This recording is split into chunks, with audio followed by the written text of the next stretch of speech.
Hello friends. Welcome to the Saiyan What Ifs.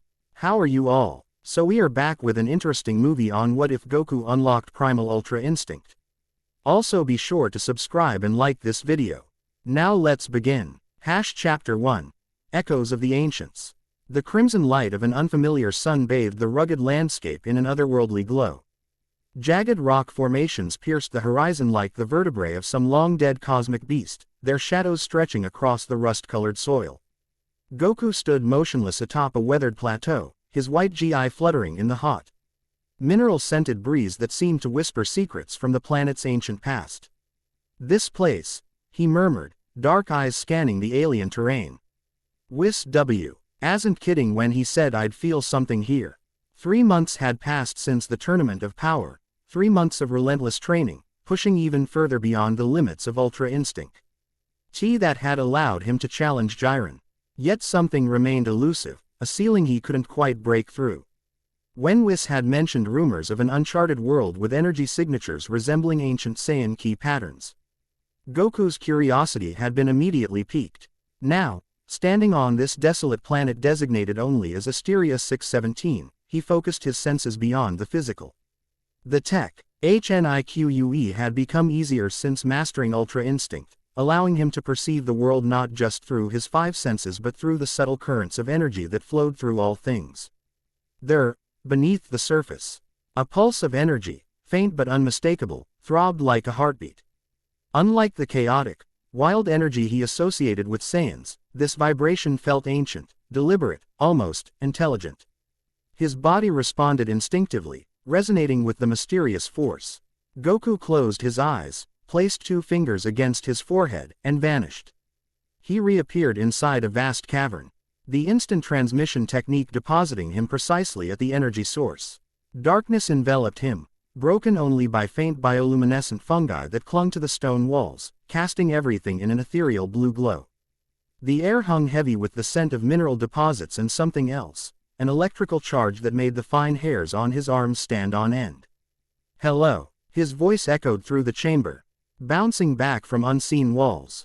No response came, but as his eyes adjusted, details emerged from the gloom. The cavern wasn't natural. Geometric patterns covered the walls, intricate carvings depicting what appeared to be battles, rituals, and cosmic events. At the center stood a circular platform raised about a foot off the ground, its surface etched with symbols that seemed to shift when viewed from the corner of the eye. These markings. Goku traced his fingers along a carved scene showing figures channeling energy. They look Saiyan, but different somehow. The fighting stances were familiar, some resembled forms he'd learned as a child, but the energy techniques depicted were unlike anything in his experience. Fighters with tails transformed not into the great ape form he knew, but into something more controlled, more refined. Goku's exploration was interrupted by a sudden spike of ki, powerful, focused, and rapidly approaching. He dropped instinctively into a defensive stance, turning toward the source just as a blur of motion erupted from a tunnel to his right. "Intruder," a voice like steel striking stone reverberated through the chamber. "Yo, you defile sacred ground with your presence." The attack came with blinding speed, a flurry of strikes aimed at his vital points with precision that spoke of centuries of martial knowledge. Goku blocked each blow, his body responding without conscious thought, Ultra Instinct flowing through him even in its dormant state. As they separated, Goku got his first clear look at his attacker. A woman stood before him, her posture perfect, her guard impenetrable. She wore armor reminiscent of traditional Saiyan design but crafted from an unknown material that seemed to absorb light. Her skin was bronzed, her features sharp and proud, with high cheekbones and calculating eyes. But what struck Goku most was her tail, not wrapped around her waist as was customary, but moving with predatory purpose behind her, its tip twitching with barely contained aggression. "You're Saiyan." Goku's surprise momentarily lowered his guard. She exploited the opening with ruthless efficiency, driving a palm streak toward his solar plexus that would have incapacitated a lesser fighter. Goku twisted at the last moment, the blow grazing his ribs. "Do not speak as if we share kinship," she snarled, her voice reeing an accent he'd never heard before, rolling her R's and emphasizing consonants in a way that made even familiar words sound alien. You wear our form but lack understanding of what it means to be Saiyan. She circled him with predatory grace. I am Karya, guardian of the ancestral temple. And you are trespassing on the most sacred site of the Saiyan primacy. Saiyan primacy. Goku maintai. Ned his stance while trying to make sense of her words. I'm Son Goku. I was raised on Earth, but I am Saiyan, born Kakarot on planet Vegeta before its destruction. A flicker of confusion passed across her features. Planet Vegeta, you speak nonsense. The royal planet is Sadala, heart of the Saiyan Empire. Goku's brow furrowed. Sadala was destroyed long ago. Before even planet Vegeta. How could you not know that? Lies. She launched another attack, this time channeling ki through her strikes in a way Goku had never encountered. Her energy didn't explode outward like typical ki attacks but seemed to fold inward, creating microscopic points of intense gravity that pulled at his very atoms when they connected. Goku felt his cells straining against these localized gravity wells. Fascinating technique, he thought as he adapted his defense, using his own ki to create counter-pressure. No Saiyan I've met fights like this.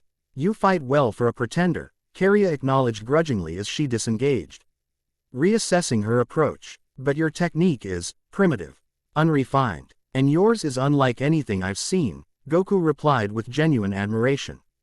But I'm telling the truth. Planet Vegeta was destroyed by Frieza decades ago. Most Saiyans died that day. Impossible. Her voice held absolute conviction, but uncertainty flickered in her eyes. I communed with the High Council 3 lunar cycles past. Goku sensed an opening, not in her guard, but in her certainty.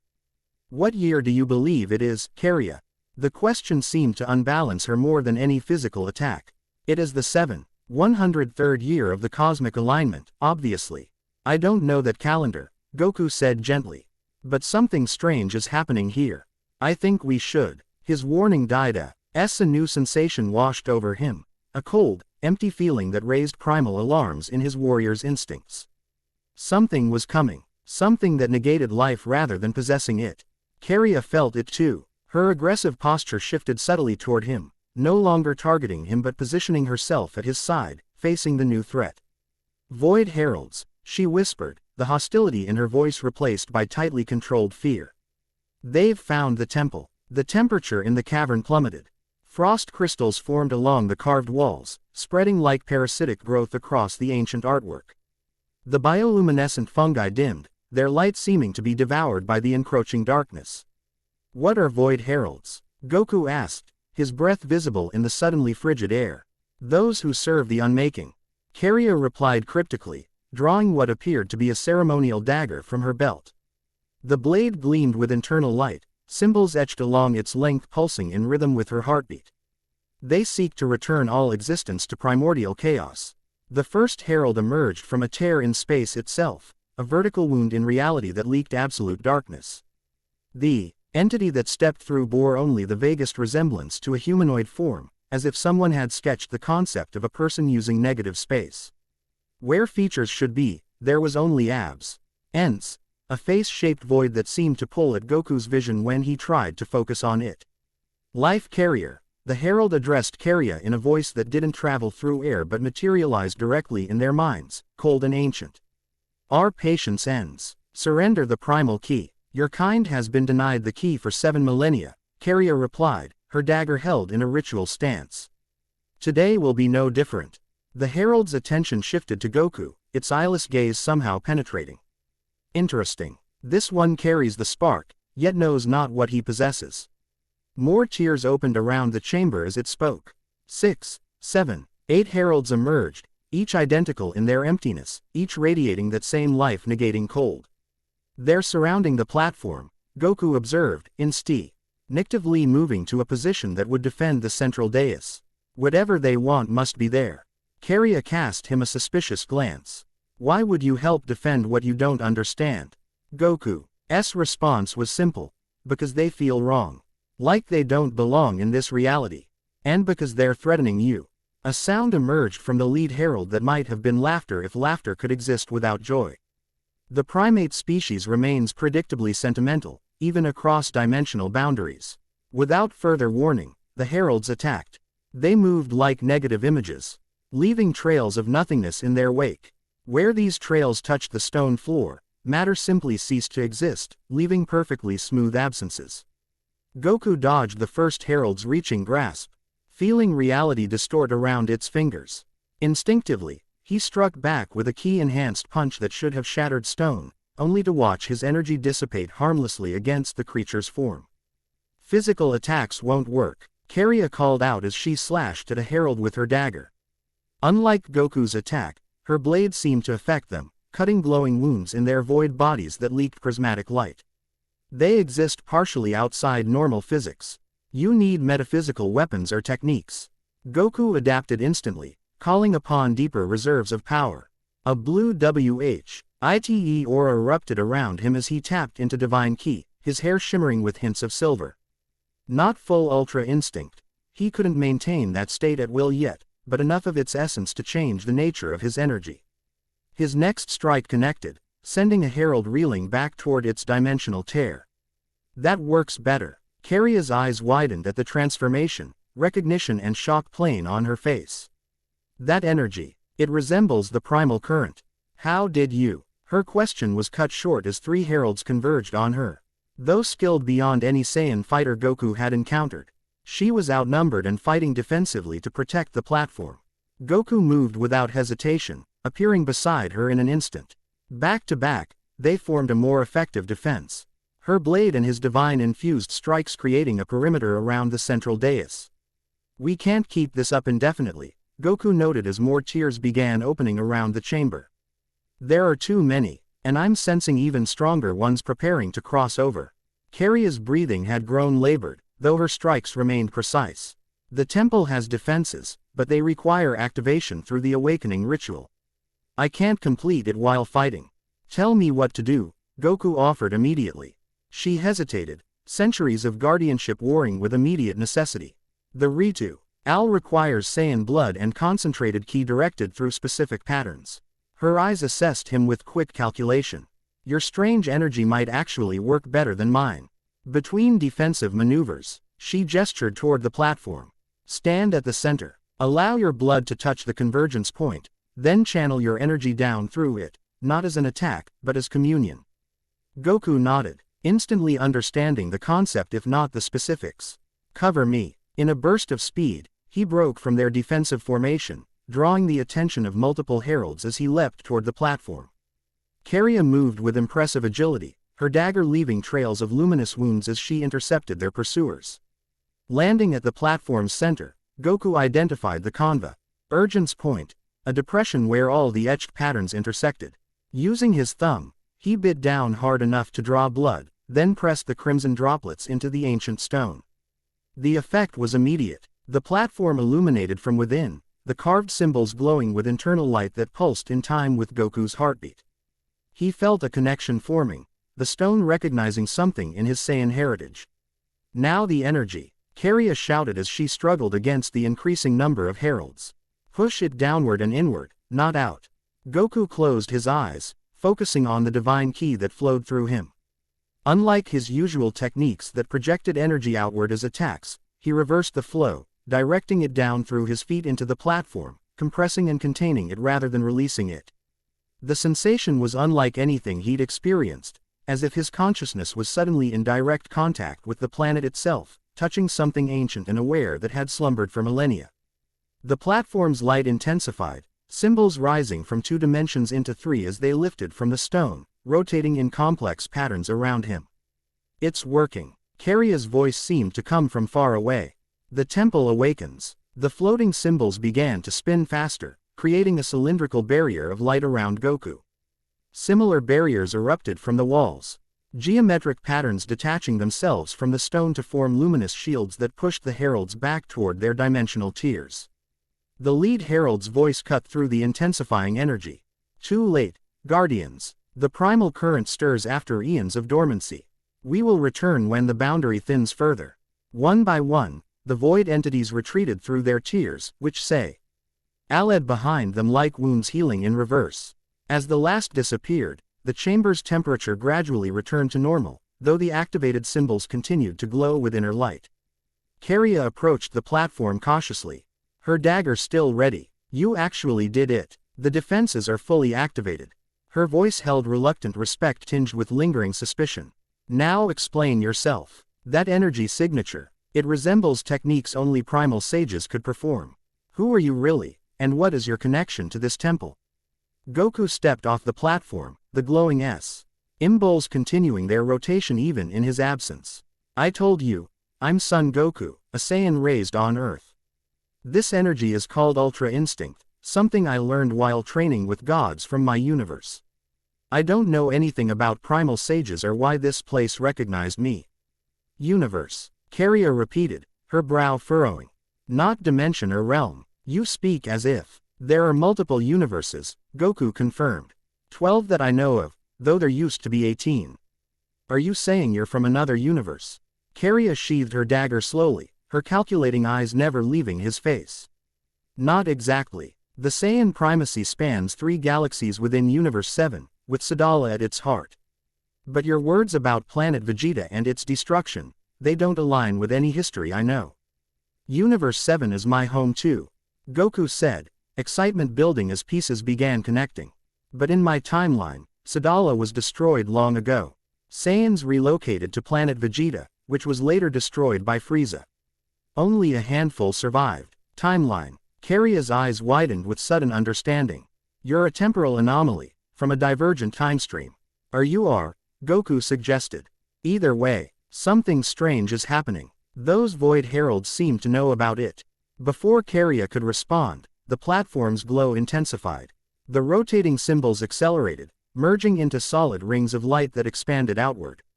As they passed through Goku and Carrier, both Saiyans gasped as knowledge poured directly into their minds. Not as words or images, but as pure conceptual understanding. The temple was a nexus point, a place where dimensional boundaries naturally thinned. Built by the Saiyan primacy at the height of their ancient civilization, it served as both an observatory to monitor these boundaries and a safeguard against incursions from what they called the void between, the empty space separating realities.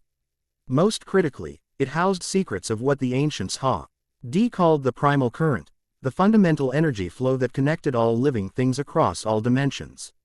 Mastery of this current had been the highest achievement of Saiyan spiritual and martial development, allowing them to transcend normal limitations of flesh and ki.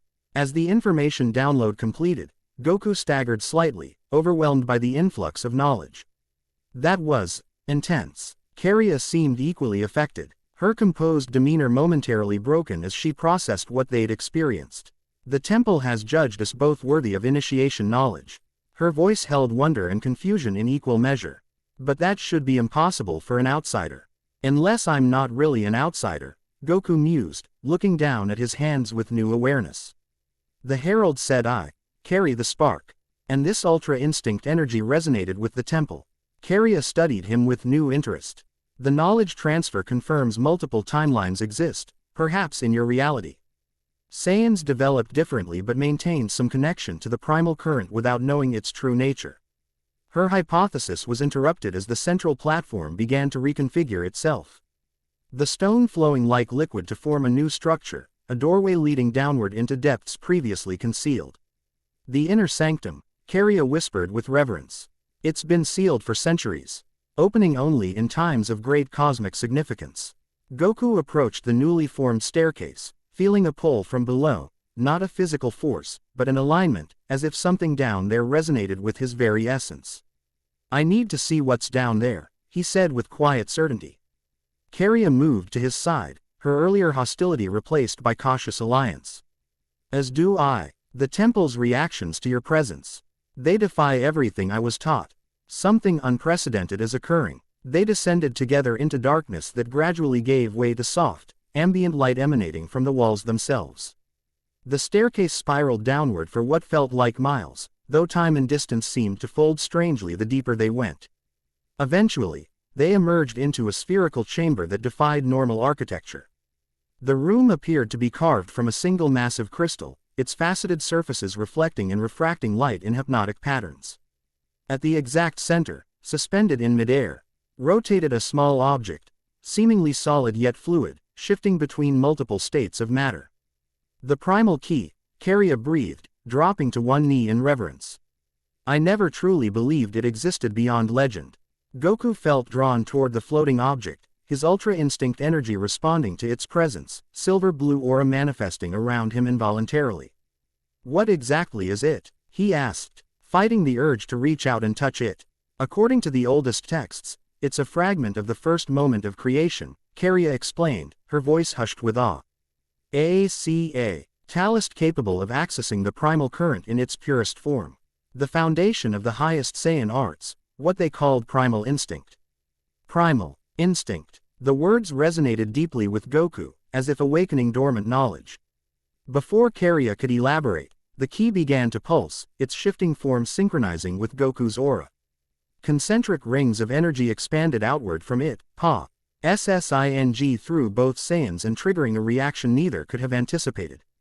Visions flooded Goku's consciousness, not memories or dreams, but direct perception of events beyond normal sensory experience. The universe in its infancy, forces of creation still malleable and undefined. Consciousness emerging from primordial energy, taking form across multiple dimensions simultaneously.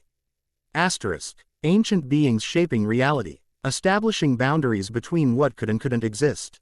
The first Saiyans, far different from their modern descendants, learning to commune with these fundamental forces. A schismism sought to control these forces while others served as their stewards. The creation of the ki is both tool and weapon in this ancient conflict. The visions accelerated, showing glimpses of multiple timelines, various evolutionary paths the Saiyan race might have taken across different realities. In some, they became conquerors. In others, guardians. In Goku's timeline, survivors. In Carria's, an unbroken civilization. When the visions faded, Goku found himself on his knees, overwhelmed by the cosmic download. Beside him, Carria appeared equally affected, her composed facade cracked by wonder and revelation. Did you see? He began. Everything, she confirmed, her voice unsteady. The divergence points. The multiple paths our people took across different realities. The ki continued to pulse, now projecting what appeared to be a three-dimensional star map into the chamber. Countless points of light represented stars and planets, but certain locations glowed with distinctive energy signatures. Nexus points, Carria identified them, her trained knowledge supplemented by the ki's revelations. Places where dimensional boundaries are naturally thin. The heralds must be targeting these locations. Goku studied the map with newfound strategic insight. There's Earth, he pointed to a familiar solar system. And it has one of these nexus points. If these void heralds are planning something across dimensions, then your Earth may be in danger as well as my Sadala, Carria concluded. The visions showed the boundaries between realities weakening. The heralds seek to exploit this to unmake existence itself. The ki pulsed once more, then descended slowly toward Goku. Despite Carria's gasp of surprise, he instinctively reached out, allowing the object to settle in his palm. Rather than remaining solid, it seemed to melt into his skin, leaving behind an intricate symbol etched in light that slowly faded from visibility but remained perceptible to his heightened senses. This isn't supposed to be possible, Carria whispered, her eyes wide. The ki chooses no single bearer. It's meant to remain in the temple as a focal point for the primal current. Goku examined his hand where the ki had been absorbed. He felt different. Not stronger in the conventional sense, but more connected, as if previously invisible threads linking him to the cosmos had become perceptible. I don't think it had a choice, he said finally. Something's changing across all realities. The ki needed a mobile guardian. The crystal chamber began to vibrate subtly. The faceted surfaces displaying new images, tears appearing at nexus points throughout the galaxy, void heralds emerging in increasing numbers. It's already beginning, Carria said grimly.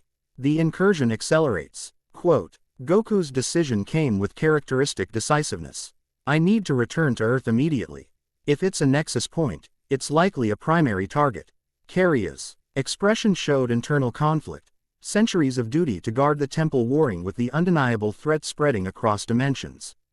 The temple's defenses are activated, Goku reassured her. And the ki, well, it's safer with me than sitting here waiting for stronger heralds to break through. After a moment of tense consideration, Carria nodded sharply. I will accompany you. My oath as guardian extends to the key, regardless of its bearer. Her tone made it clear this wasn't a request but a declaration. Fine by me, Goku agreed easily. Having someone who understands these primal techniques could be crucial. They returned to the main chamber, the temple's activated defenses humming with protective energy. Goku collected several small artifacts that the key's influence had identified as potentially useful: ancient data storage devices containing knowledge of primal techniques, ceremonial tools that could affect dimensional boundaries, and a crystal shard that resonated with the key's energy. I can transport us directly to Earth using instant transmission, he explained to Keria. But I'll need to establish a key link with you for the journey. She hesitated only briefly before extending her hand. Do it. Quote. Goku placed his fingers on her wrist, establishing the connection necessary for passenger teleportation. With his other hand, he touched his forehead, focusing on familiar key signatures millions of light years distant. Hold on, he warned. First time can be disorienting. The world dissolved around them, existence compressing to a single point before expanding again. Interstellar distance vanished in an instant as they rematerialized on Earth, specifically, on the lookout platform where Den served as guardian. The young Namekian jumped in surprise at their sudden appearance. Goku, you're back. His eyes widened further at the sight of Keria. And you've brought another Saiyan. Hey Den. Goku greeted him with characteristic warmth despite the urgency of their situation. This is Keria. She's from an alternate timeline where Saiyans never left planet Sadala. And we've got a serious situation developing. Keria surveyed her surroundings with military assessment, quickly identifying the lookout's strategic advantages as a monitoring station. Her tail twitched with barely concealed tension as she observed Earth's guardian. Our planet sits on a dimensional nexus point, she informed Den without preamble. Entities called Void Heralds are exploiting weakening boundaries between realities. They seek total unmaking of existence. Den's expression grew grave. I've been sensing disturbances in Earth's energy field for weeks, but couldn't identify the cause. He turned to Goku. Did you find what you were looking for on that planet Whis mentioned? That and a whole lot more, Goku answered, briefly explaining their discovery of the temple and the revelations about the primal current and its connection to Ultra Instinct. As he spoke, Keria continued her assessment of Earth's lookout, her attention caught by the hybridized architecture that combined elements from multiple cultures and epochs. Your world has experienced significant temporal and dimensional fluctuations in the past, she observed. The energy patterns here are complex, layered with multiple interventions. Den nodded. Earth has been at the center of many cosmic events. Time travel, divine intervention, reality alterations. Which may explain why it's a primary target now, Keria concluded. Repeatedly stressed dimensional bounda rise would be more vulnerable to void incursions. Their strategic discussion was interrupted by the arrival of a new key signature, powerful, precisely controlled, and moving with impressive speed toward the lookout. Vegeta. Goku identified the approaching energy. He must have sensed us return. Keria's posture shifted immediately to combat readiness. Vegeta, of the royal bloodline, her voice carried complex emotions, recognition, wariness, and something deeper that suggested personal history. Before Goku could explain, the Saiyan prince landed on the platform, his arms crossed, an expression characteristically severe. Kakarot, he acknowledged Goku curtly before his attention fixed on Keria, eyes widening in shock. Impossible. You're Saiyan, and that armor. Prince Vegeta. Keria addressed him with formal precision, executing a salute that looked ritualistic rather than military, right fist pressed to her heart, left extended palm up. Though perhaps not the Prince Vegeta the first once served. Vegeta's customary scowl deepened with confusion. Explain yourself, woman. No Saiyan survived Frieza's destruction of planet Vegeta except myself, Kakarot, and a handful of others. She's from an alternate timeline, Goku explained. One where Saiyans never left Sadala. Sadala. Vegeta's shock was evident, rare for the normally composed prince. That's impossible. Sadala was destroyed centuries before my birth. In your timeline, Keria emphasized. The dimensional boundaries are weakening. Different versions of reality are beginning to bleed together. Vegeta's tactile mind quickly processed the implications. That would explain the anomalous energy readings Bulma's instruments have been detecting. Her satellites have recorded dimensional fluctuations across multiple locations. We need her help. Goku decided immediately. If anyone can make sense of the artifacts I've brought back and track these dimensional tiers, it's Bulma. I've already informed her of your return, Vegeta stated. She's preparing her laboratory as we speak. Karia's assessment of Vegeta continued with undisguised interest. Fascinating. Your energy signature carries Royal Lin. Each marker's identical to my timeline's Prince Vegeta, yet your fighting style has evolved differently. Her analytical gaze shifted between both Saiyan men. Neither of you fights with traditional primal techniques. Your key manipulation is cruder, yet paradoxically more intense. Vegeta bristled at the implied criticism. Our methods have proven effective against gods and destroyers. I doubt your traditional techniques could claim the same. A slight smile curved Karia's lips. Perhaps a demonstration is in order once our current crisis is addressed. Goku intervened before the competitive tension could escalate. We should head to Capsule Corporation now. Those dimensional tiers are appearing more frequently, and Earth could be targeted at any moment. With quick farewells to Dend, who promised to monitor for anomalies from the lookout, the three Saiyans departed, Vegeta and Karia flying under their own power while Goku used instant transmission to scout ahead. They arrived at Capsule Corporation to find Bulma already waiting on the lawn, her blue hair pulled back in a practical ponytail, a tablet computer in hand displaying complex energy readings. Don't you ever call ahead, she scolded Goku good-naturedly before her attention shifted to Karia. Curiosity replaced irritation as she noted the distinctive armor and the uncurled tail. Another Saiyan. Okay, this I need to hear about. As they moved into her laboratory, Goku produced the artifacts collected from the temple, carefully placing them on an analysis table. These might help us understand what we're facing. Bulma's scientific curiosity immediately engaged as she began scanning the objects with various instruments. Extraordinary material composition, some elements I can't even identify. SA data storage devices, they use crystalline molecular arrangements instead of electronic components.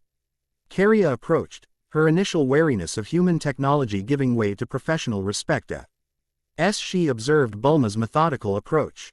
The crystal matrices contain knowledge recorded by Saiyan primal sages, she explained. They're designed to interface directly with consciousness rather than through mechanical intermediaries. Quote, like a biological computer. Bulma's eyes lit with scientific excitement. Fascinating, but I should be able to adapt our systems to read the energy patterns, even if we can't access the direct consciousness interface. As Bulma worked, Goku explained everything they had learned about the Void Heralds and the primal current to Vegeta, who listened with uncharacteristic attentiveness. So this, Primal Ultra Instinct, would be a more advanced form of the power you used against Jiren, Vegeta summarized, his analytical mind grasping the strategic implications. And it's connected to ancient Saiyan techniques our timeline never preserved. Exactly, Goku confirmed, and somehow, I've absorbed this key thing that's supposed to help access it. Vegeta's eyes narrowed. Always you, Kakarot. Always some new power falling into your lap while the rest of us train for decades. Karia's attention shifted from Bulma's analysis to the prince's complaint. Interesting. Your competitive dynamic mirrors that of the royal line in my timeline as well. Her tone suggested clinical observation rather than judgment. Though there, Prince Vegeta maintained clear dominance in primal techniques due to selective breeding practices. Vegeta scoffed. Selective breeding. You make us sound like livestock. Bloodline purity was paramount in the primacy, Karia stated matter-of-factly. Royal lines were carefully matched with compatible genetic profiles to strengthen connection to the primal current. Well, that explains why I got the key instead of Vegeta. Goku said with his characteristic directness. I'm probably less pure Saiyan by your standards, which might actually help with connecting to something that transcends normal Saiyan abilities. Before Vegeta could retort, Bulma's systems emitted a series of urgent alerts. The laboratory's main screen displayed a world map with multiple locations highlighted in pulsing red. We've got dimensional anomalies forming simultaneously across the globe, Bulma reported, fingers flying across her keyboard. Energy signatures match those emanating from the artifacts. The largest cluster of anomalies centered on a location in the southern hemisphere, a remote island region largely uninhabited except for a research station. That's the primary nexus point on Earth. Carrier identified it immediately. The convergence is accelerating much faster than anticipated.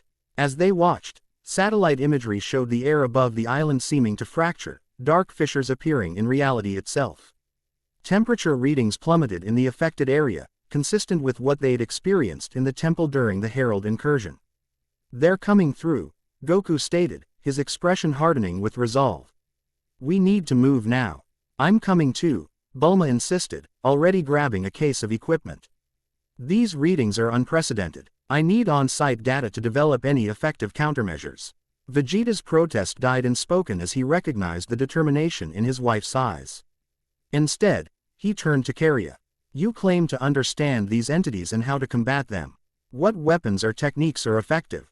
"The Void Heralds exist partially outside normal physics," she explained, retrieving her ceremonial dagger. "Conventional energy attacks dissipate against their non-material aspects. You need metaphysically aligned weapons or techniques that affect the dimensional boundary itself." She demonstrated by channeling ki through her dagger, causing the blade to emit the same prismatic light they had seen when she wounded the heralds in the temple. "This blade is forged from boundary material, substances that exist simultaneously in multiple realities." Goku concentrated, drawing upon the divine ki associated with Ultra Instinct. Silver-blue energy flickered around his form. "This worked against them before. I think divine energy naturally exists across dimensional boundaries." "Correct," Carrier confirmed. "What you call divine ki shares properties with the primal current. It transcends single reality limitations." Vegeta summoned his own divine energy, the blue aura of Super Saiyan Blue enveloping him. "Then we have a fighting chance, at least." As they prepared for immediate departure, Bulma's systems detected a new development, a transmission Ori. Emitting from the research station at the nexus point. She routed it to the main screen, revealing the face of a woman approximately her age, with sharp features and calculating eyes partially obscured by protective goggles. "Unprecedented quantum fluctuations in the local spacetime metric," the woman was saying, scientific excitement overriding concern in her voice. "Energy readings suggest a potential breach in dimensional barriers consistent with theoretical models of quantum realm interaction. Requesting immediate scientific support and..." The transmission cut abruptly as something Dar. K moved across the camera's field of view. "That's Drive. Solera Voss," Bulma identified the speaker. Brilliant theoretical physicist specializing in quantum mechanics and dimensional theory. Her RCH station was established specifically to study anomalous energy readings in that region. "She doesn't understand what she's dealing with," Carrier stated grimly. "Scientific curiosity will get her killed when facing void entities." Goku's decision was immediate. "Bulma, coordinate from here. Track the anomalies and guide us once we're on site." "Vegeta, Carrier, grab hold, we'll use instant transmission to reach the nexus point." As the others moved into position, Goku felt the ki's energy pulse within him, resonating with the divine ki he channeled. Knowledge unfurled in his mind, not conscio. As thought but intuitive understanding of techniques he'd never learned yet somehow recognized. The sensation reminded him of when Ultra Instinct had first manifested during the Tournament of Power, his body moving with perfect precision guided by something beyond conscious thought. But this was deeper, more fundamental, connecting him not just to optimal movement but to the very fabric of reality itself. As he prepared for teleportation, a certainty formed within him. What awaited them at the nexus point would change everything he understood about his Saiyan heritage, his mastery of Ultra Instinct. And perhaps the nature of existence itself. With that thought, he activated instant transmission, and the world dissolved around them. Chapter 1 and Chapter 2, Dimensions of Power. The land materialized around them in a blur of sensory input, salt-laden air, the distant roar of ocean waves against volcanic rock, and an unnatural silence where wildlife sounds should have been. Dawn into the eastern sky in watercolors of amber and rose, but directly overhead, reality fractured like shattered glass. Dark fissures stretched across the firmament, leaking that same life-negating cold they'd encountered in the temple. "We're too late," Carrier stated, her tactical assessment immediate as she scanned their surroundings. "The incursion has already begun." The research station, a call. Lection of prefabricated structures arranged around a central building, stood eerily quiet. No alarms blared, no emergency protocols visibly activated, despite the cosmic anomaly expanding overhead. Saint disturbing was the complete absence of human movement. Spread out, Vegeta commanded, instinctively falling into battle-tested protocols. Kakarot, take the main facility. I'll secure the perimeter. The guardian woman can. I have a name, Prince, Karia interrupted, her tone carrying centuries of formal authority. And I'll investigate the dimensional tier. Its pattern suggests early-stage penetration, not full manifestation. Before potential conflict could develop between the two strong-willed Saiyans, Goku intervened. Karia's right. She knows these phenomena better than we do. Vegeta, we should focus on finding survivors. Quote. The prince scowled but nodded curtly. Battle strategy took precedence over pride, at least temporarily. Goku approached the main research facility, a two-story structure with reinforced walls and expansive observation windows now clouded with frost despite the tropical climate. The entrance airlock stood partially open, emergency power giving intermittent life to warning lights that pulsed ruby red in the growing dawn. Inside, the temperature dropped precipitously. His breath crystallized before him as he navigated corridors where advanced scientific equipment contrasted with chaotic evidence of hasty evacuation, fallen coffee mugs, papers scattered across floors, and abandoned personal effects. More concerning were the dark streaks along walls. Something had passed that seemed to erase matter itself, leaving perfectly smooth absences in the structure. Hello, Goku called out, extending his key sense to detect any life signs. Dr. Voss, anyone. A faint energy signature pulsed from below, weak but determinedly human. Following the sensation, Goku discovered a stairwell leading to a reinforced sublevel. The security door leading downward road had been sealed through emergency protocols, but showed signs of something attempting to breach it from the outside, not through conventional force but through molecular dissolution. Placing his palm against the cold metal, Goku channeled a precise burst of ki, enough to disengage the locking mechanism without destroying the door itself. A skill born from years of training with Whis, who had emphasized control over raw power. The door released with a pneumatic hiss, revealing darkness beyond. As Goku descended, emergency lighting activated automatically, casting the laboratory below in alternating shadows and harsh blue illumination. Stay back. A woman's voice, tense but controlled, commanded from behind an improvised barricade of overturned equipment. I've calibrated these emitters to destabilize your quantum structure. Quote. Goku raised his hands in a universal gesture of peace. I'm not one of them. I'm Son Goku. Bulma briefs sent us to help. A moment of wary silence followed before a figure cautiously emerged. Drive. Solara Voss, he presumed. Unlike the panicked scientist he might have expected, she moved with precise economy, her protective posture suggesting someone accustomed to dangerous field research. Early 40s perhaps, with copper-brown hair pulled back in a practical braid, her angular features set in an expression of analytical intensity rather than fear. Most striking were her eyes, a rare amber color that seemed to calculate probabilities even as she assessed him. Briefs sent you. Skepticism colored her tone. Prove it. She's married to Vegeta, makes the best strawberry cake in West City. And yells at me whenever I use instant transmission to appear in her lab without warning, Goku offered with disarming simplicity. A reluctant smile briefly transformed Solara's severe expression. That sounds like Bulma. She lowered what appeared to be a modified particle emitter. Though she failed to mention her reinforcements would include a man with the energy output of a small star. Goku rubbed the back of his head with characteristic humility. Yeah, I get that a lot. Are you okay? Are there other survivors? I ordered immediate evacuation. When the anomaly began expanding beyond containment parameters, she answered, moving toward a bank of still-functioning monitors. 14 staff members escaped via emergency protocols. I remained to secure critical research data and monitor the phenomenon. Her attention shifted to the screens displaying real-time measurements of the tiers overhead. These aren't random disturbances. They're targeted dimensional incisions following a mathematically precise pattern. Her fingers flew across keyboards as she compiled data. The entities emerging exhibit properties consistent with theoretical negative space constructs. matter composed primarily of what we would consider absence rather than presence. Void heralds, Goku supplied, impressed by how accurately her scientific analysis matched Karia's cultural knowledge. They're trying to unmake reality. Solera's head snapped toward him, amber eyes widening with scientific curiosity rather than fear. You know what they are. I've recor dead 13 distinct manifestations over the past 6 hours, but haven't been able to establish communication or determine purpose. Before Goku could elaborate, his communicator activated with Vegeta's voice.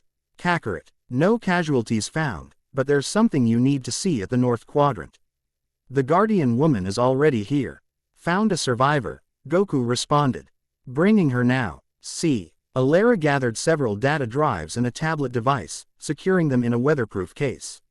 My research is coming with us. 5 years of dimensional boundary studies that suddenly became very relevant. Goku nodded, respecting her priorities. We'll need to move quickly. Can I carry you? It's faster than walking. She assessed him briefly before nodding. Efficient. I appreciate pragmatism. As they emerged from the facility into strengthening daylight, the situation overhead had deteriorated. The dimensional tiers had multiplied, creating a web-like pattern across the sky that pulsed with unnatural rhythm. The air itself felt wrong, thinner somehow, as if reality was being diluted. Goku flew with Solera toward the northern section where Vegeta and Karia awaited. The scientists in it, IAL surprise at suddenly being airborne gave way almost immediately to analytical observation of their surroundings. Fascinating, she murmured, recording measurements on her tablet even while being carried at high speed. The spatial distortion creates measurable gravitational lensing effects. Light bends approximately 0.37 degrees near major fracture points. They landed beside Vegeta and Karia, who stood before what appeared to be a perfectly circular pool of absolute darkness approximately 3 meters in diameter. Unlike the tiers in the sky, this manifestation lay horizontal along the ground.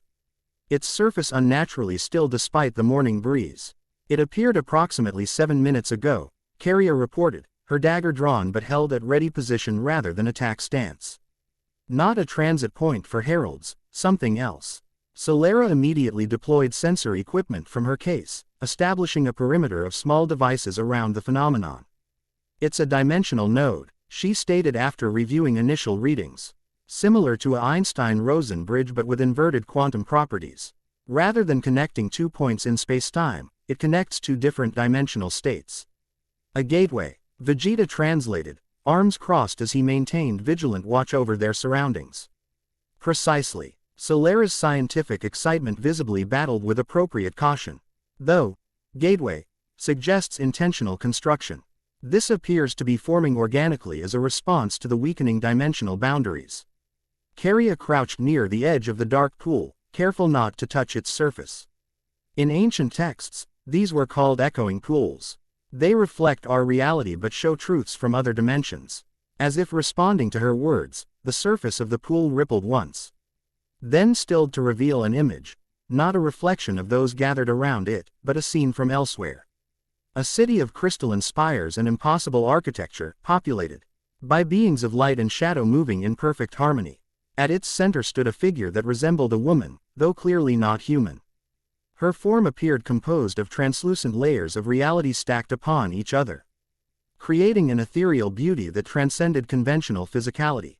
That's Sadala, Karia whispered, recognition and longing evident in her voice.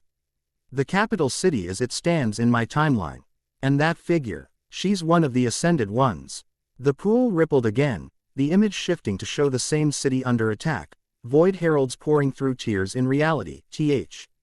Iron negative presence consuming the crystalline structures like acid through paper. The ethereal woman fought with techniques that manipulated reality itself, bending dimensional barriers to trap the invaders. This is happening now, Karia realized with growing alarm. Not a reflection of past or future, but current events in my timeline. Goku felt the key's energy pulse within him, responding to the pool's manifestation. Without conscious decision, he knelt opposite Karia, placing his palm just above the dark surface. The marking left by the key when it merged with him became briefly visible on his skin.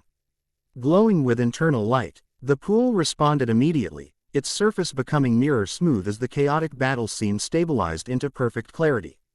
Most striking was how the ethereal woman's attention suddenly shifted, her impossible gaze seeming to look directly through the dimensional window to fix upon Goku. Unexpected, the woman's voice emerged from the pool, thou. Her lips didn't move in conventional speech. The primal key has found a bearer outside our timeline. The pattern shifts accordingly. Who are you? Goku asked, instinctively understanding this as no mere image but actual communication across dimensional boundaries. I am Aris, guardian of 11th harmony, the reply came, concepts translating imperfectly into words. Once angel in training to the celestial hierarchy until my questions became inconvenient to divine authority. Behind him, Goku sensed Vegeta's immediate tension. Angel, the prince demanded, stepping closer. Like Whis and his kind. The pool rippled as Aris shifted her attention to Vegeta. Similar origin, different evolutionary path. In your timeline, angels serve as attendants and teachers to destroyers. In mine, we became independent agents after the celestial schism. A tremor passed through the dimensional boundary as more void heralds converged on Aris's position. Time fractures between us, her voice continued, growing fainter. Bearer of the key, the boundaries between realities weaken systematically. The void consensus advances their ultimate purpose, regression to primal chaos. How do we stop them? Goku asked urgently as the connection began to deteriorate. Find the nexus points in your reality. Stabilize them using the key's resonance. I will attempt transit to your dimensional plane when. Her final words dissolved into static as the pool's surface erupted in chaotic patterns before settling back into featureless darkness. Moments later, it began to shrink, the dimensional phenomenon collapsing in upon itself until nothing remained but scorched earth. Solara immediately began collating data from her sensors, her scientific discipline providing stability amid cosmic uncertainty. Remarkable. A stable transdimensional communication event. The data suggests these pools form at precise mathematical intervals as dimensional barriers thin. Not just communication, Carria corrected, her expression grave. That was Aris of the 11th harmony, a legendary figure in my timeline's history. Her existence proves the dimensional segregation is breaking down systematically. Vegeta, ever the tactical thinker, focused on practical implications. If these angels from another reality are fighting the same enemy, perhaps they can provide strategic advantages. More importantly, Goku added, she mentioned transit between dimensions. If she can cross over, that means others can too, both allies and enemies. Their strategic discussion was interrupted as the ground beneath them trembled. The dimensional tiers overhead pulsed in unison, their dark energies converging toward a central point.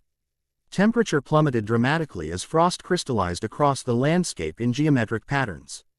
Primary manifestation imminent, Carria warned, retrieving her ceremonial dagger. This is no scouting party like at the temple. They're sending something significant. See. Alera's scientific curiosity visibly warred with self-preservation instincts as she continued recording data. The energy signature is exponentially larger than previous manifestations. Whatever's calm. Through is drawing power from multiple dimensional frequencies simultaneously. Get to safety, Goku instructed the scientist, his expression hardening as he prepared for combat. Vegeta, Carria, remember. Conventional attacks won't work well.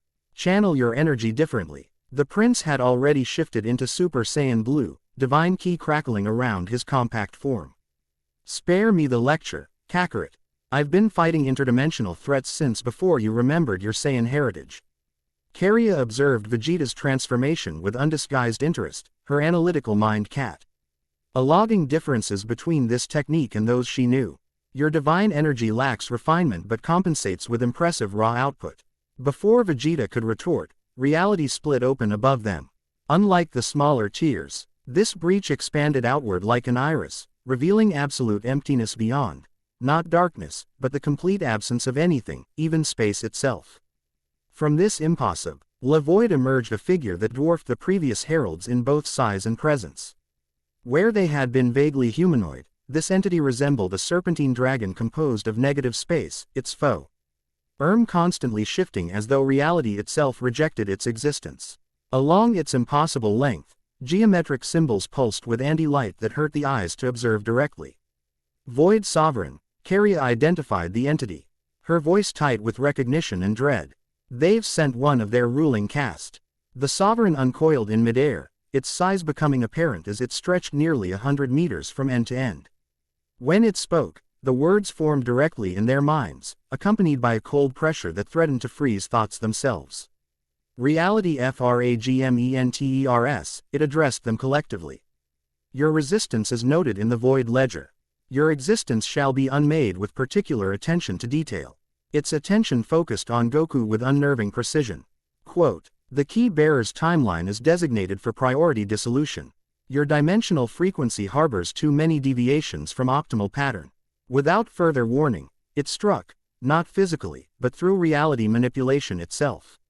The air between it and the defenders seemed to fold, distance becoming meaningless as its attack manifested simultaneously across their position.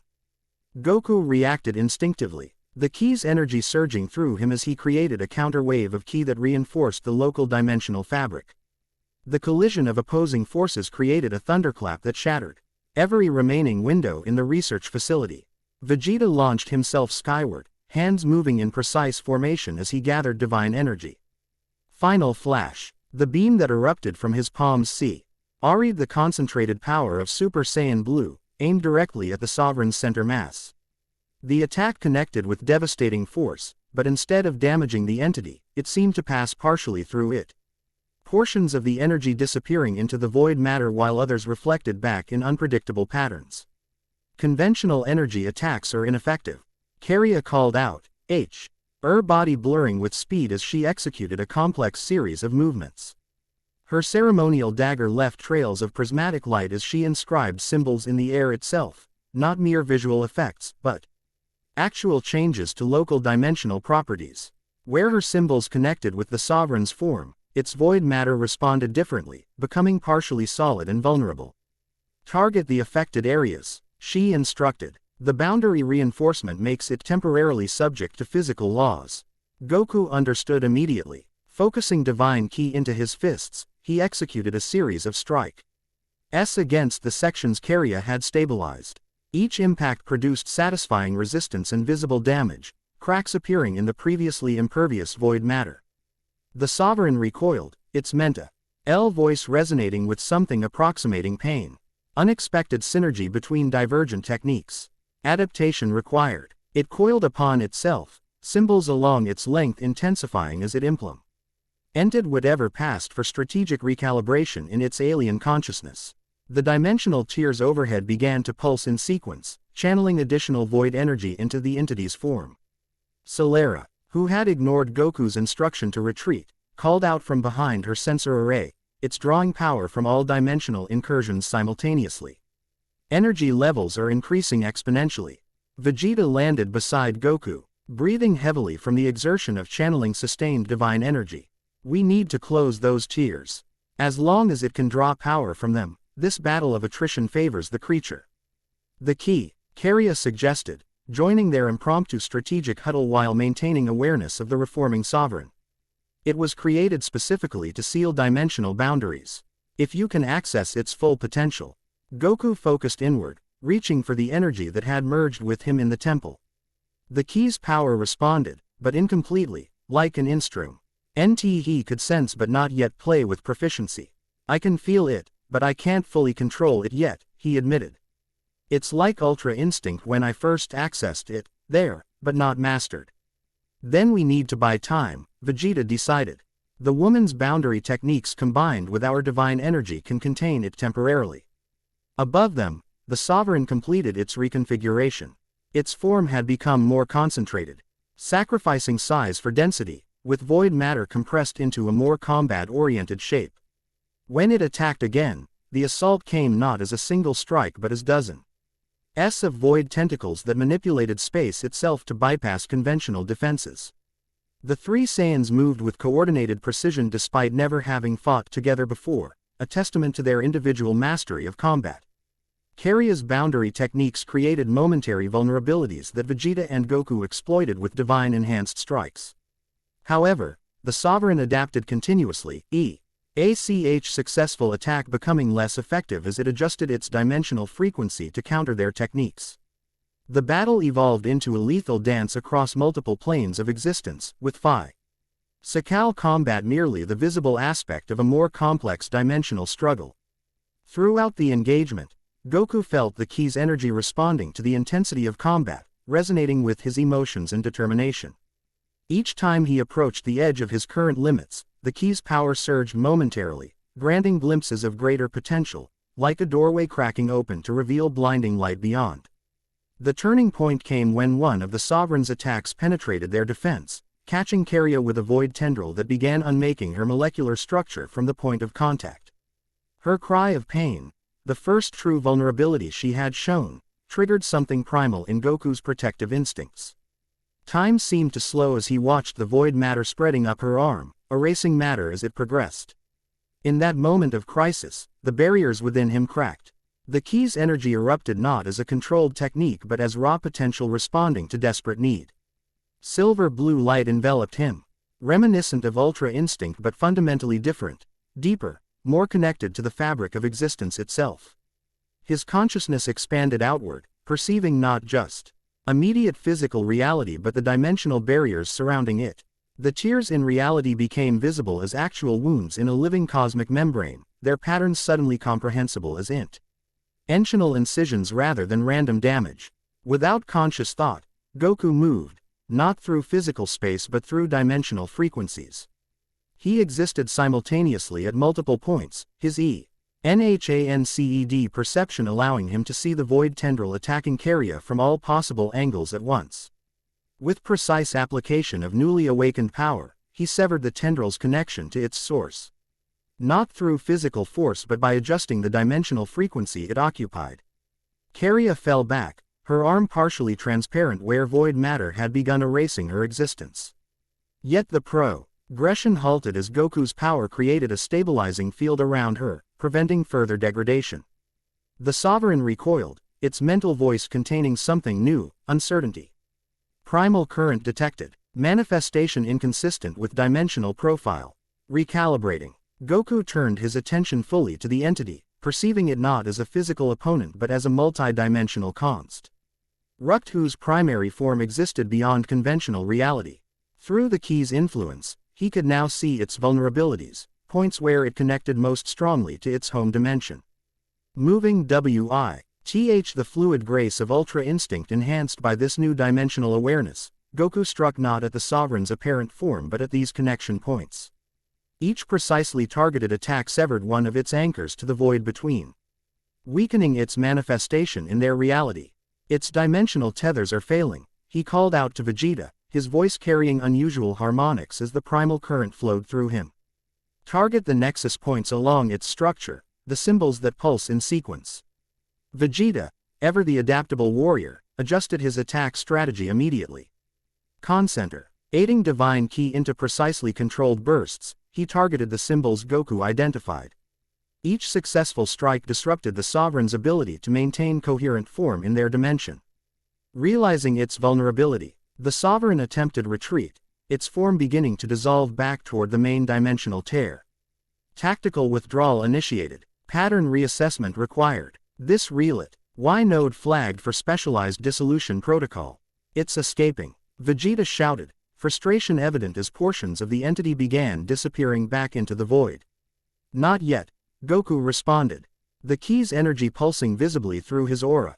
Following instincts beyond conscious understanding, he extended his hands toward the retreating Sovereign, fingers spread in a pattern that matched symbols from the temple chamber. Power flowed through him, not projected outward as an attack, but radiated as a field effect that altered dimensional properties throughout the area. The Sovereign's retreat slowed as local reality solidified, dimensional boundaries temporarily reinforcing to prevent interdimensional transit. Impossibility. The entity's mental voice reverberated with genuine alarm. The pattern cannot be altered by singular will.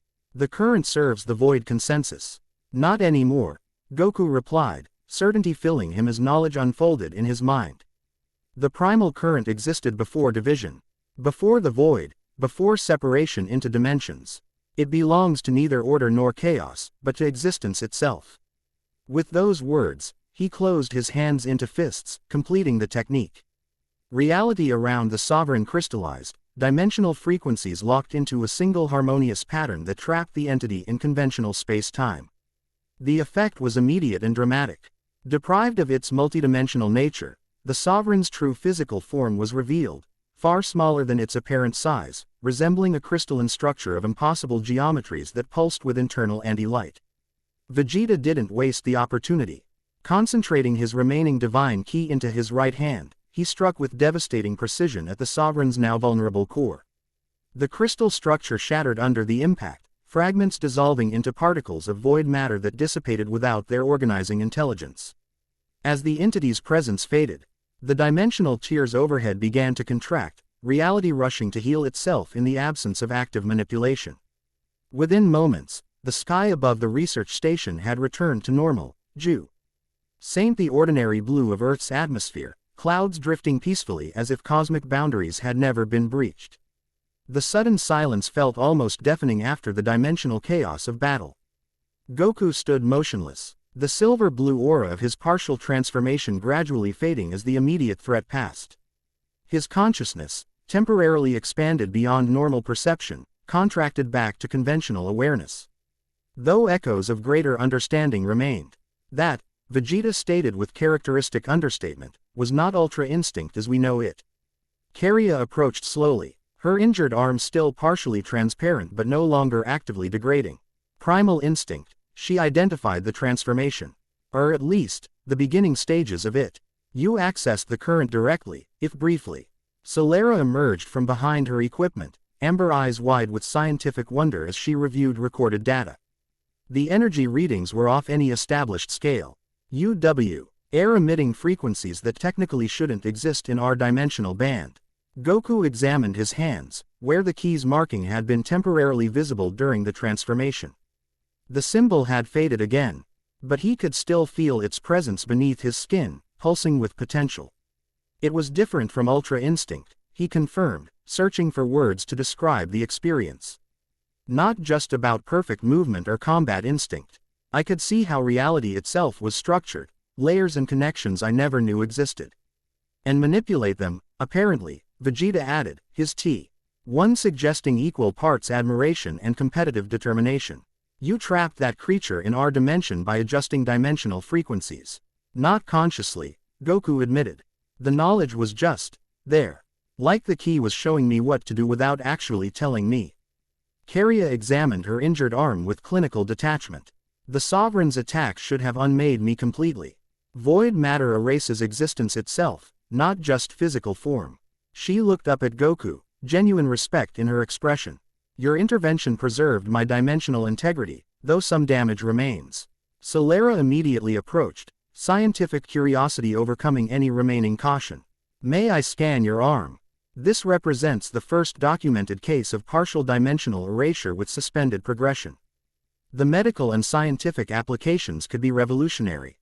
Karya permitted the examination with stoic tolerance while Goku and Vegeta assessed their surroundings.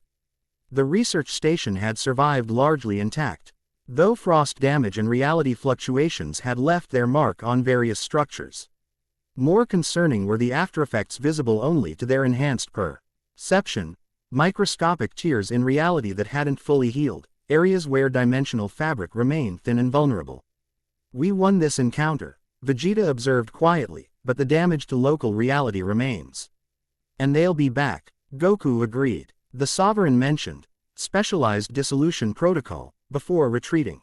They're going to change tactics. Their assessment was interrupt. As Solera's equipment emitted a series of alerts.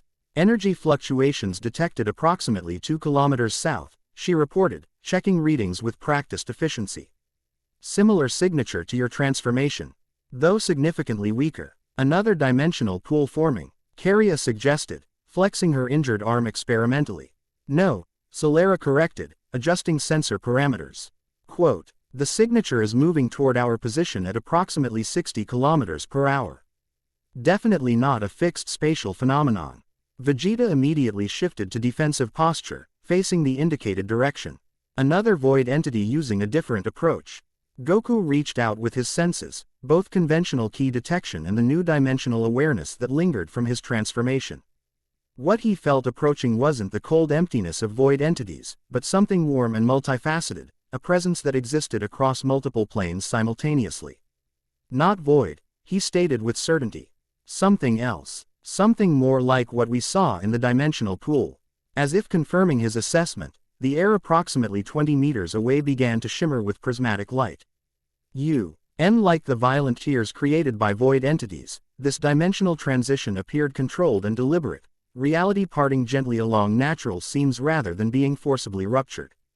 Figu re-stepped through the resulting portal with graceful precision, the same ethereal woman they had observed fighting void heralds in the dimensional pool. Aris of the 11th harmony, her form composed of what appeared to be translucent layers of reality stacked upon each other, creating an effect both beautiful and fundamentally alien. Successful transit achieved, she stated, her voice carrying the same harmonic qualities Goku's had during his transformation. Dimensional coordinates locked and stabilized. Her impossible gaze surveyed them each in turn, seeming to perceive layers of existence beyond physical appearance. When her attention settled on Goku, recognition flashed across her features. Key bearer, she acknowledged with formal precision. Your activation of the primal current created the harmonic resonance necessary for my transition between dimensional planes. Most efficient, if unintentional. Carria immediately dropped to one knee in a gesture of profound respect. Harmony Guardian, she addressed Aris. Your arrival honors our reality. Aris's expression reflected gentle amusement at the formality. Rise, Timestream Guardian. Protocols of deference became obsolete after the celestial schism. Her attention returned to Goku. Though I note with interest that in this reality, the key has chosen an unconventional bearer. Vegeta stepped forward, natural U.S. Pishin tempering his response to their visitor. You're an angel, like Whis and the other attendants to the gods of destruction. Similar origin, different evolutionary path, Aris confirmed, echoing her earlier explanation.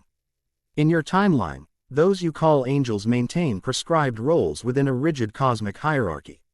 In mine, we chose independence after questioning divine authority regarding dimensional segregation protocols.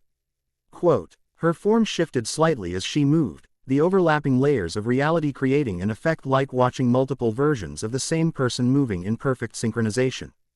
My expulsion from the celestial hierarchy granted unexpected freedom to explore alternate approaches to cosmic balance.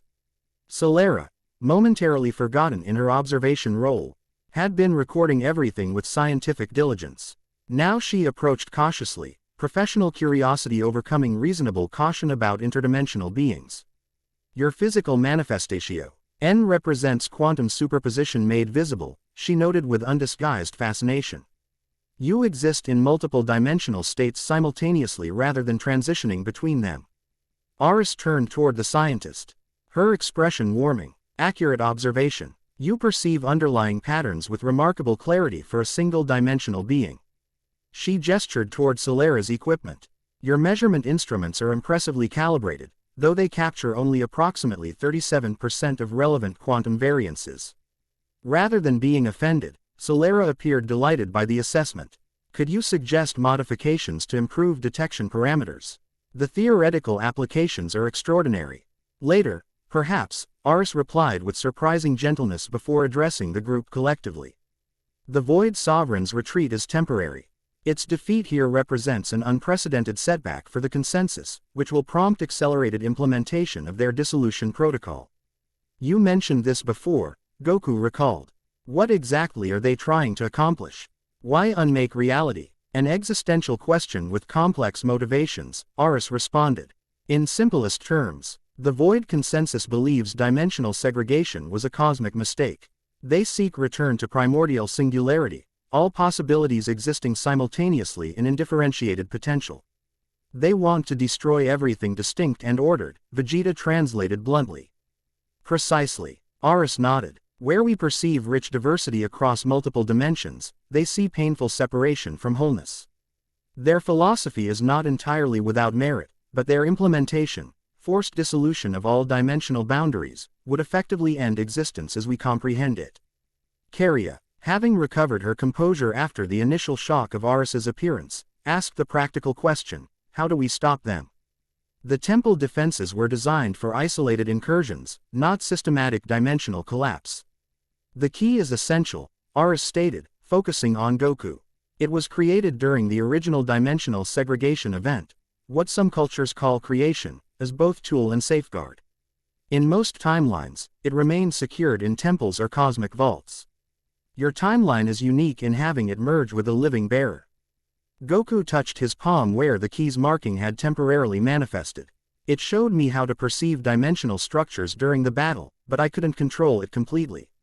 Unsurprising, Aris commented. The key contains Akam, a latent dimensional knowledge spanning billions of years across multiple realities. Full integration requires systematic adaptation of your consciousness to multi-dimensional awareness. Training, G. Oku summarized with characteristic simplicity. I need to train to master this power, just like any other technique. Aris's expression suggested the comparison drastically understated the complexity, but she nodded. Essentially correct, though, training, in this context involves fundamental alteration of how you perceive reality itself. The conversation was interrupted by Solera's monitoring equipment emitting new alerts. Dimensional thinning detected at multiple global locations, she reported, her scientific discipline maintaining calm despite alarming readings. Pattern suggests systematic testing of boundary integrity rather than immediate incursion. They're probing for weaknesses, Vegeta concluded. Strategic assessment after their tactical defeat here. Aris moved toward the monitoring equipment, her form shifting through multiple potential actions before settling on a specific approach. With graceful precision, she placed her palms above Solera's instruments, not physically touching them but influencing their operation on a quantum level. The displays immediately expanded to show a three-dimensional holographic model of Earth with multiple locations highlighted, in pulsing colors representing varying degrees of dimensional integrity. Nexus points, she identified them. Locations where dimensional boundaries naturally thin due to cosmic geometries. The Void-D consensus will target these systematically, creating cascading failures in dimensional integrity. Carria studied the display with tactical assessment. 7 primary nexus points. We can't defend them all simultaneously. Especially against coordinated attacks. We won't have to, Goku stated with sudden certainty, the key's knowledge unfurling in his mind. These points form a pattern, a resonance network. If we can stabilize the primary node, it will temporarily reinforce the others. Aris regarded him with increased interest. The key's knowledge manifests even without full transformation. Impressive integration rate. She indicated a location on the holographic display, a remote mountainous region in the Eastern Hemisphere. This is the primary node for your Earth's dimensional geometry. All other nexus points derive stability from its resonance pattern. Solera immediately began calculating logistics. That's the Eastern Kaiju mountain range, practically inaccessible except by air. With extreme electromagnetic anomalies that disrupt conventional navigation systems. Not a coincidence, Aris noted. Natural electromagnetic phenomena often coincide with dimensional boundary characteristics. Vegeta, ever practical, focused on immediate strategy. How long before the Void forces regroup and launch coordinated attacks? Difficult to predict precisely, Aris admitted. Void entities perceive time non-linearly. However, the Sovereign's defeat will necessitate consensus building among their hierarchy, which creates effective delay in conventional temporal terms. So we have time to prepare. Goku concluded, to train with the key's power and develop countermeasures. Aris nodded. Limited time, but sufficient if utilized efficiently. The key's integration C and be accelerated through specific resonance techniques I can teach you. And I can analyze the artifacts from the temple, Solera added, professional confidence evident in her tone. Cross-referencing them with my existing dimensional research might yield practical applications for boundary reinforcement. Carria flexed her injured arm, which had begun regaining opacity as dimensional integrity slowly restored. My knowledge of traditional Saiyan boundary techniques may prove useful as well. Some were specifically developed to counter void incursions during ancient conflicts. Their GIC planning was interrupted by an unexpected sound, Goku's stomach growling with impressive volume. The Saiyan smiled sheepishly, rubbing the back of his head. Sorry about that. Interdimensional battle really works up an appetite. The moment of mundane humanity amid cosmic crisis created an unexpected break in tension. Even Vegeta's perpetual scowl softened marginally. Typical Kakarot, the prince muttered. Facing reality-ending threats and thinking about food. Biological necessity remains relevant even during dimensional crises, Aris observed with what might have been amusement. Quote, maintaining physical vessel integrity is prerequisite for higher dimensional operations. She means you need to eat to fight well, Solera translated pragmatically. The research station has emergent psi supplies and functional kitchen facilities, assuming they weren't erased from existence during the battle. As they made their way back toward the main facility, Goku fell into step beside Aris. Curiosity overcoming any remaining caution about the interdimensional being. In the dimensional pool, he began, we saw you fighting Void Heralds in your reality. What happened there after our connection broke? Aris's expression shifted through multiple potential emotional responses before settling on measured candor. The battle continues across multiple dimensional planes. My colleagues maintain defensive operations. But without the key's stabilizing influence, they fight a war of attrition with unfavorable probability outcomes. Your people are still in danger, Goku realized. Yet, you chose to come here instead of staying to help them. Strategic necessity, she replied, though subtle harmonics in her voice suggested emotional complexity beyond the words. The key's activatio, N in your timeline created unique opportunity to alter dimensional conflict parameters. My transition here potentially changes outcome probabilities across multiple realities, not just mine or yours. Her explanation made logical sense. But Goku's intuitive understanding of people, a different kind of instinct than his battle senses, detected deeper currents beneath her carefully measured response. You gave up a lot to come here, he observed quietly. Left behind people you care about, facing dangers without you. Aris's multi-layered form seemed to still momentarily, her overlapping real eyes aligning in perfect synchronization as she regarded him with new assessment. Most beings perceive my kind as purely logical entities, she noted. Your emotional intelligence is unexpectedly acute for your developmental stage.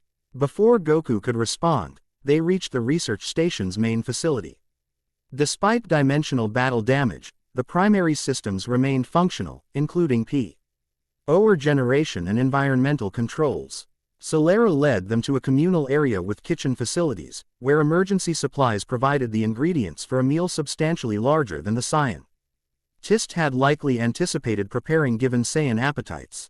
As they ate, Goku and Vegeta consuming portions that would have fed a dozen humans, Karya eating with more restrained but still impressive capacity. Solera with efficient pragmatism, and Aris observing the process with anthropological interest, conversation turned to practical next steps. We should return to Capsule Corp, Vegeta stated between mouthfuls. Bulma's facilities provide superior resources for analyzing these artifacts and developing countermeasures. Agreed, Solera nodded. My research data would benefit from integration with her quantum computing systems. The pattern recognition algorithms might identify dimensional vulnerabilities we haven't noticed. Karya, who had been observing the interactions with calculating assessment, added her perspective. The temple contained additional knowledge beyond what we retrieved. If dimensional boundaries continue weakening, returning there may become necessary to access deeper archives.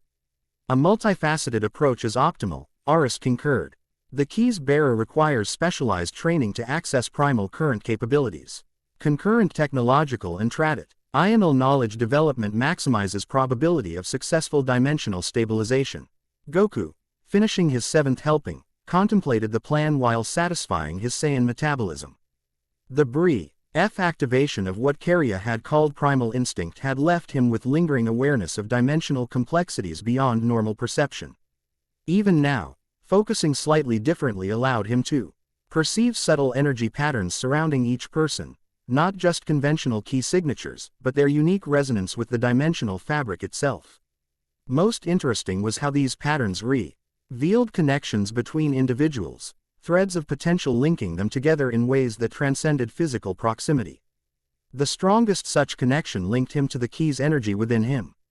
But other connections had begun forming as well, to Karya through their shared heritage and the temple experience, to Aris through the dimensional resonance of her arrival, to Solera through mutual curiosity about these new phenomena, and to Vegeta through their long-standing rivalry and friendship.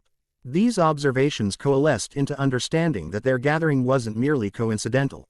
He weakening dimensional boundaries had created a convergence point drawing together individuals whose combined capabilities might address the crisis, a pattern recognized by the key's ancient intelligence when it chose to merge with him. "We're stronger together than separately," he stated, the simple words carrying deeper meaning drawn from his expanded awareness. "Each of us brings something essential to this fight." Aris regarded him with renewed interest. "Your integration with the key accelerates. You perceive pattern convergence already, even without full transformation." "Just glimpses," Goku admitted. "Like seeing shapes moving underwater, visible but not completely clear." "That itself represents exceptional progress," she assured him. "Most beings require decades to develop rudimentary dimensional perception." Vegeta, ever competitive, observed their exchange with narrowed eyes. "This primal instinct, power, is it something only Kakarot can access because of the key, or is it potentially available to any Saiyan?" The question revealed typical Vegeta priorities, but also practical strategic considerations. Multiple powered allies would be more effective than relying solely on Goku. Karia answered before Aris could respond. Traditional Saiyan texts suggest the primal current was accessible to all our kind originally.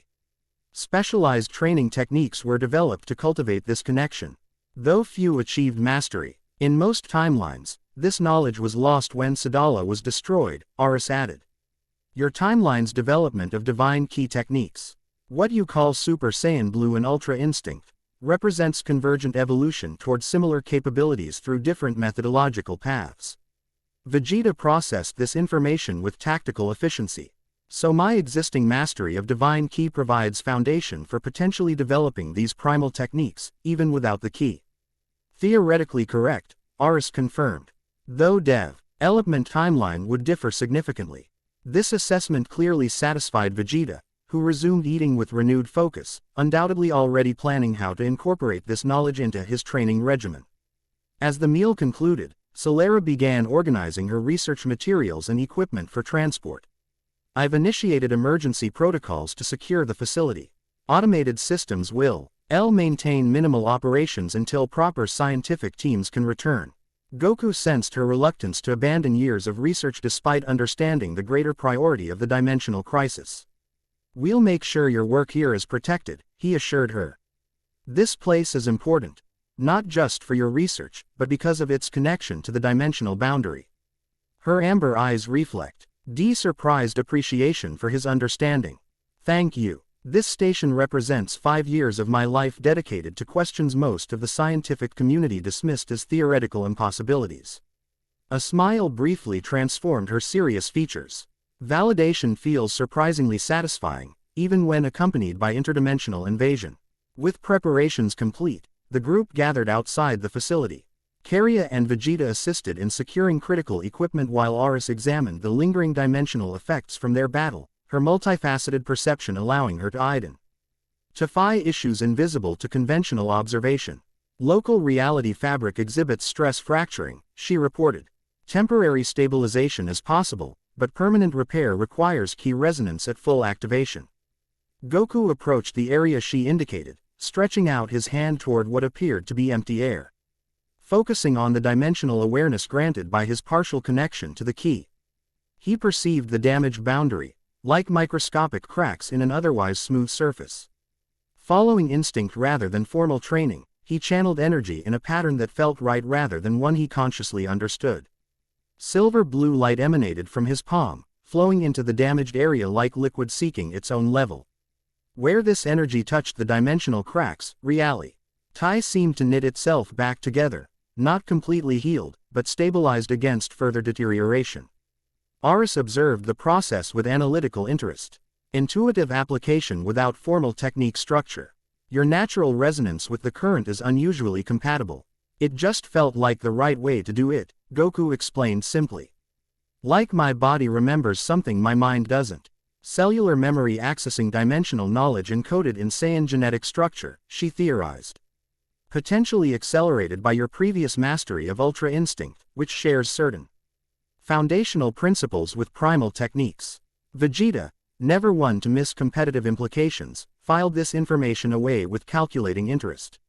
If Kakarot could access these abilities intuitively, then structured training might allow him to develop similar capabilities through disciplined application. With the immediate area stabilized and preparations complete, they prepared for departure.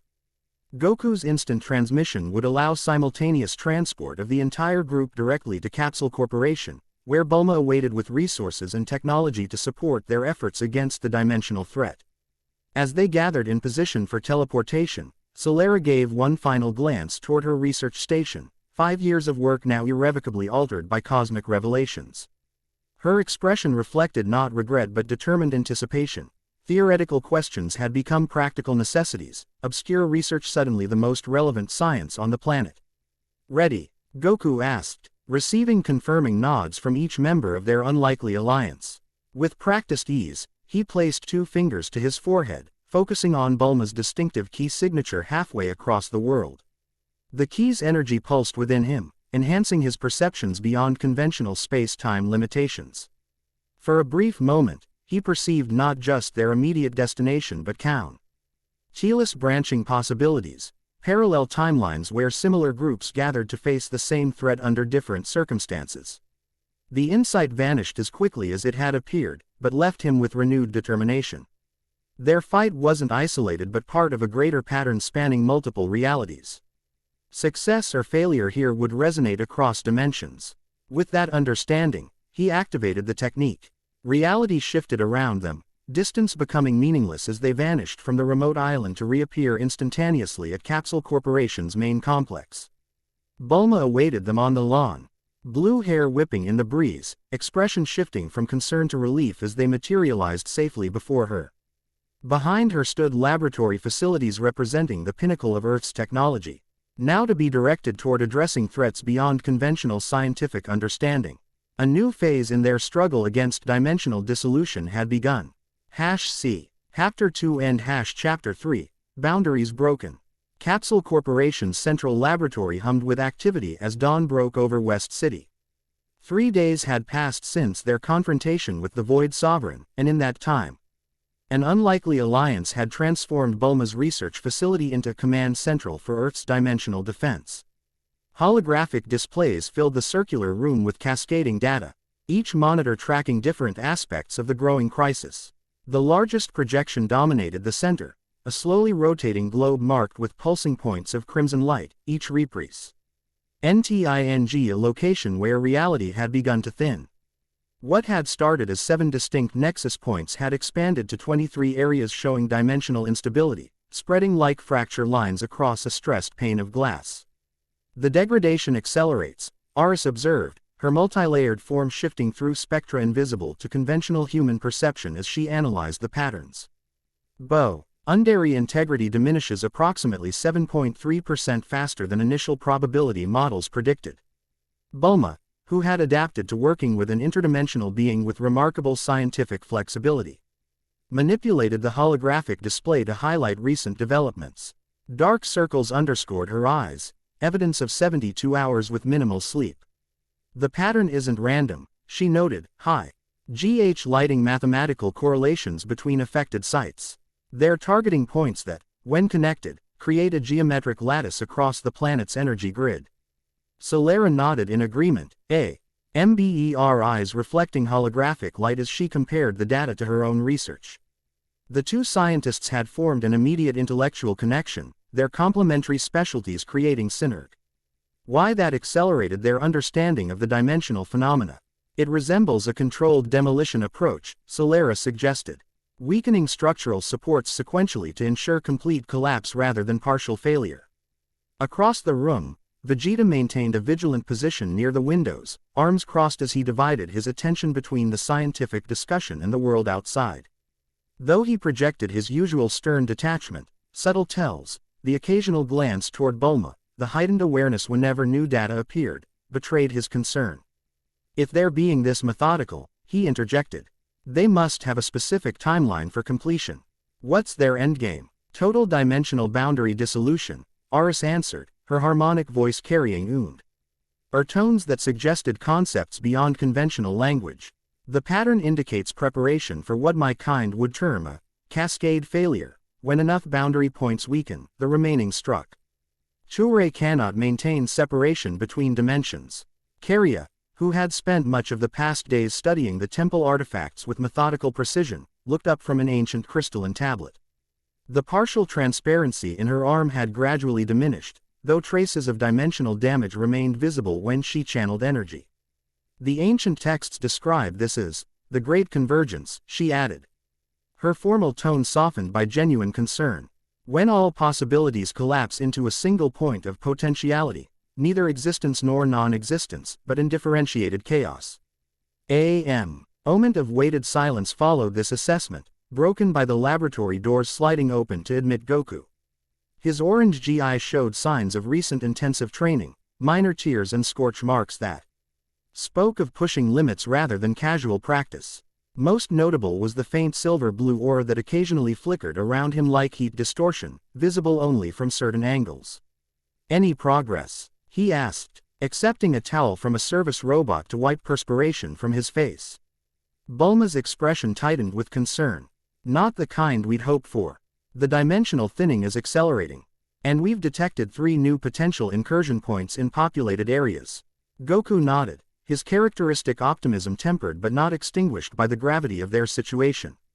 "I've been working with Aris on accessing more of the key's power. Getting closer, but it's different from any technique I've trained before."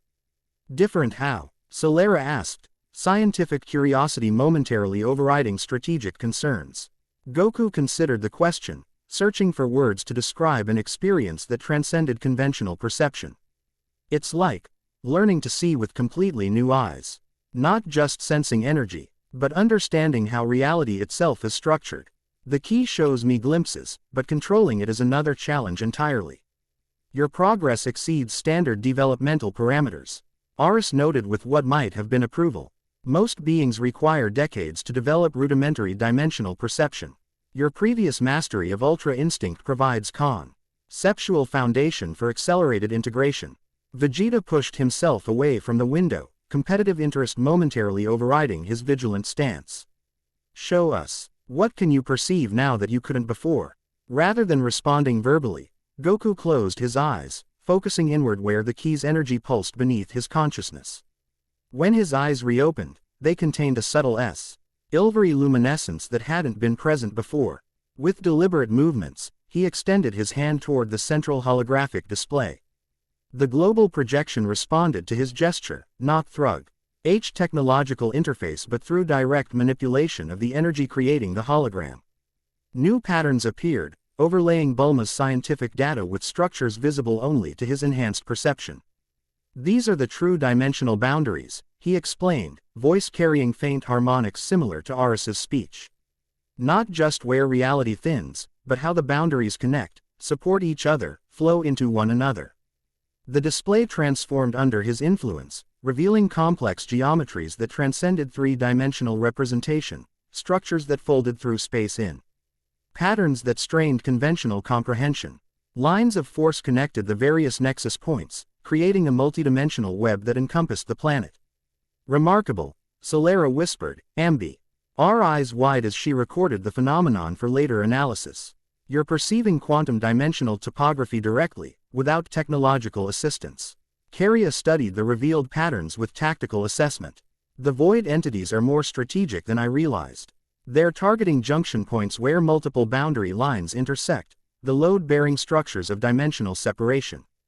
Goku maintained the visualization for several seconds before the silver light faded from his eyes, the enhanced perception requiring concentration he couldn't yet sustain indefinitely. The holographic display reverted to its previous state, though Bulma's systems had recorded the temporary alterations. "That's why traditional energy attacks barely affect them," he explained, reaching for a water bottle with evident thirst. "They exist partially outside normal physical laws. It's like trying to punch a shadow. Yet you damage the sovereign during your confrontation," Vegeta noted, an analytical mind focused on combat applications. "When that partial transformation occurred, primal instinct allows perception and manipulation across dimensional boundaries," Aris confirmed. "The key's energy, when properly channeled, can affect entities regardless of which dimensional frequency they occupy."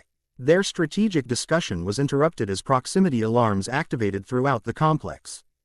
Holographic monitors automatically shifted to external security feeds, revealing a figure approaching the main entrance, a young woman who moved with the practiced grace of a trained martial artist. Her stride betraying no hesitation despite Capsule Corp's imposing security measures. Unknown individual approaching main entrance, the automated system announced. No hostile intent detected. Biometric scan indicates enhanced neural activity in pineal and parietal regions. Bulma frowned, accessing identification protocols. Not in any of our databases. How did she get past the outer perimeter sensors? On the monitor, the woman stopped precisely at the main entrance, seeming to look directly into the security camera. Rather than attempting entry, she assumed a formal meditative posture, kneeling with perfect posture. Hands forming a traditional mudra associated with ancient key practices. Most striking were her eyes, deep violet irises that seemed to perceive beyond conventional vision. "I seek audience with the guardians of dimensional integrity," she stated in clear, precisely accented Japanese. "My name is Miko Kamishi, last disciple of the Tenchi Ryu tradition.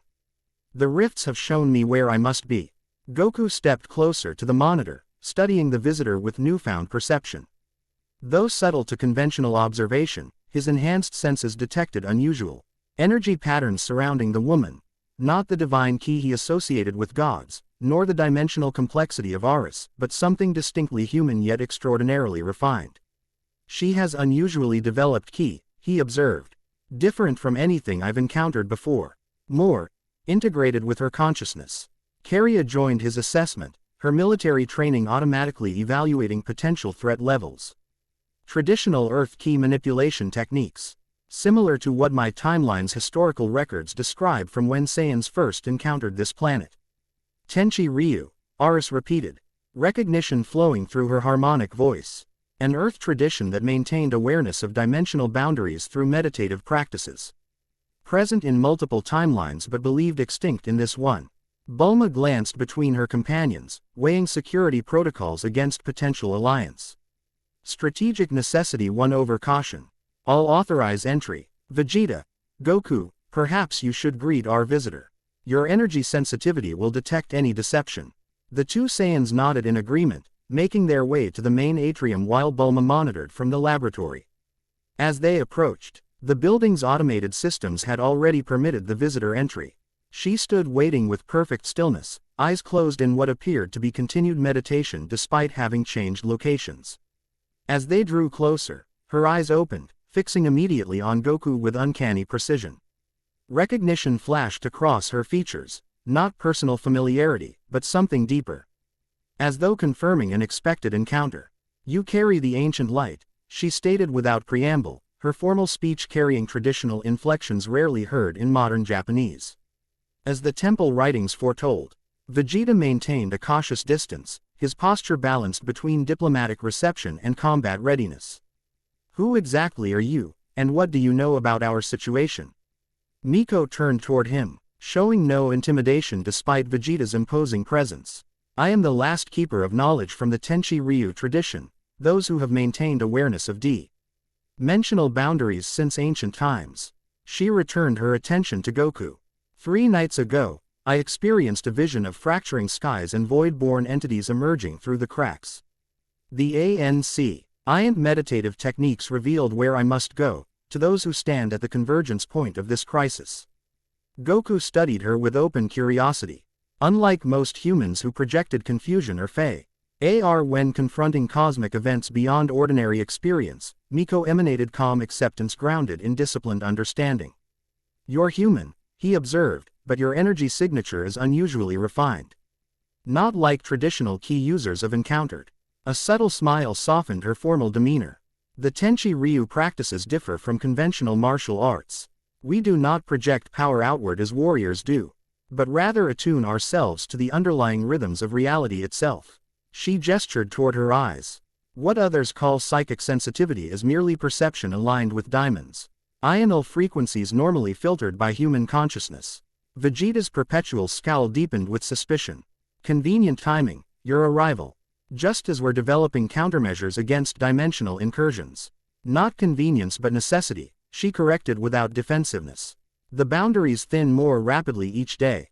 What began as subtle disturbances perceptible only through deep meditation now manifests as physical anomalies visible to ordinary awareness. She produced a small journal filled with handwritten observations and intricate diagrams. I have documented 17 distinct boundary weakening events across Japan in the past week alone. Goku's intuitive trust in others, sometimes considered naivety by his companions but more often an accurate assessment of character, registered no deception in Miko's words or energy. You should meet the others. Your knowledge might help us understand what's happening. As they escorted her toward the laboratory, Miko maintained decomposed awareness of her surroundings without betraying the wide-eyed wonder most visitors exhibited upon first experiencing Capsule Corporation's advanced technology. Her traditional appearance, wearing a modernized hakama in indigo and white, hair secured in a simple knot with ceremonial pins, contrasted with the futuristic environment. Your traditions? Goku inquired as they walked, genuine curiosity driving his questions. How did they maintain knowledge of dimensional boundaries when most of Earth's population remains unaware? Ancient disciplines passed through generations, she explained. Before modern civilization, humans possessed greater sensitivity to energies beyond physical perception. The Tenchi Ryu preserved these techniques while most of humanity turned toward materialistic development. A shadow passed across her features. I am the last of my lineage. My master died protecting our temple's knowledge from those who sought to exploit it. Upon entering the laboratory, Miko's composed demeanor faltered momentarily as she beheld Aris's multidimensional form and Karia's distinctly non-human features. To her credit, she recovered almost instantly, offering a traditional bow of respect. Harmony Guardian, she addressed Aris with surprising accuracy. The ancient texts described your kind, though I believed such accounts metaphorical rather than literal. Aris regarded the human with increased interest. Your tradition maintained remarkable accuracy in transdimensional knowledge transmission. Most Earth cultures transformed such information into religious symbolism or dismissed it entirely. Quote, introductions proceeded with efficient formality as each member of their unlikely alliance was presented.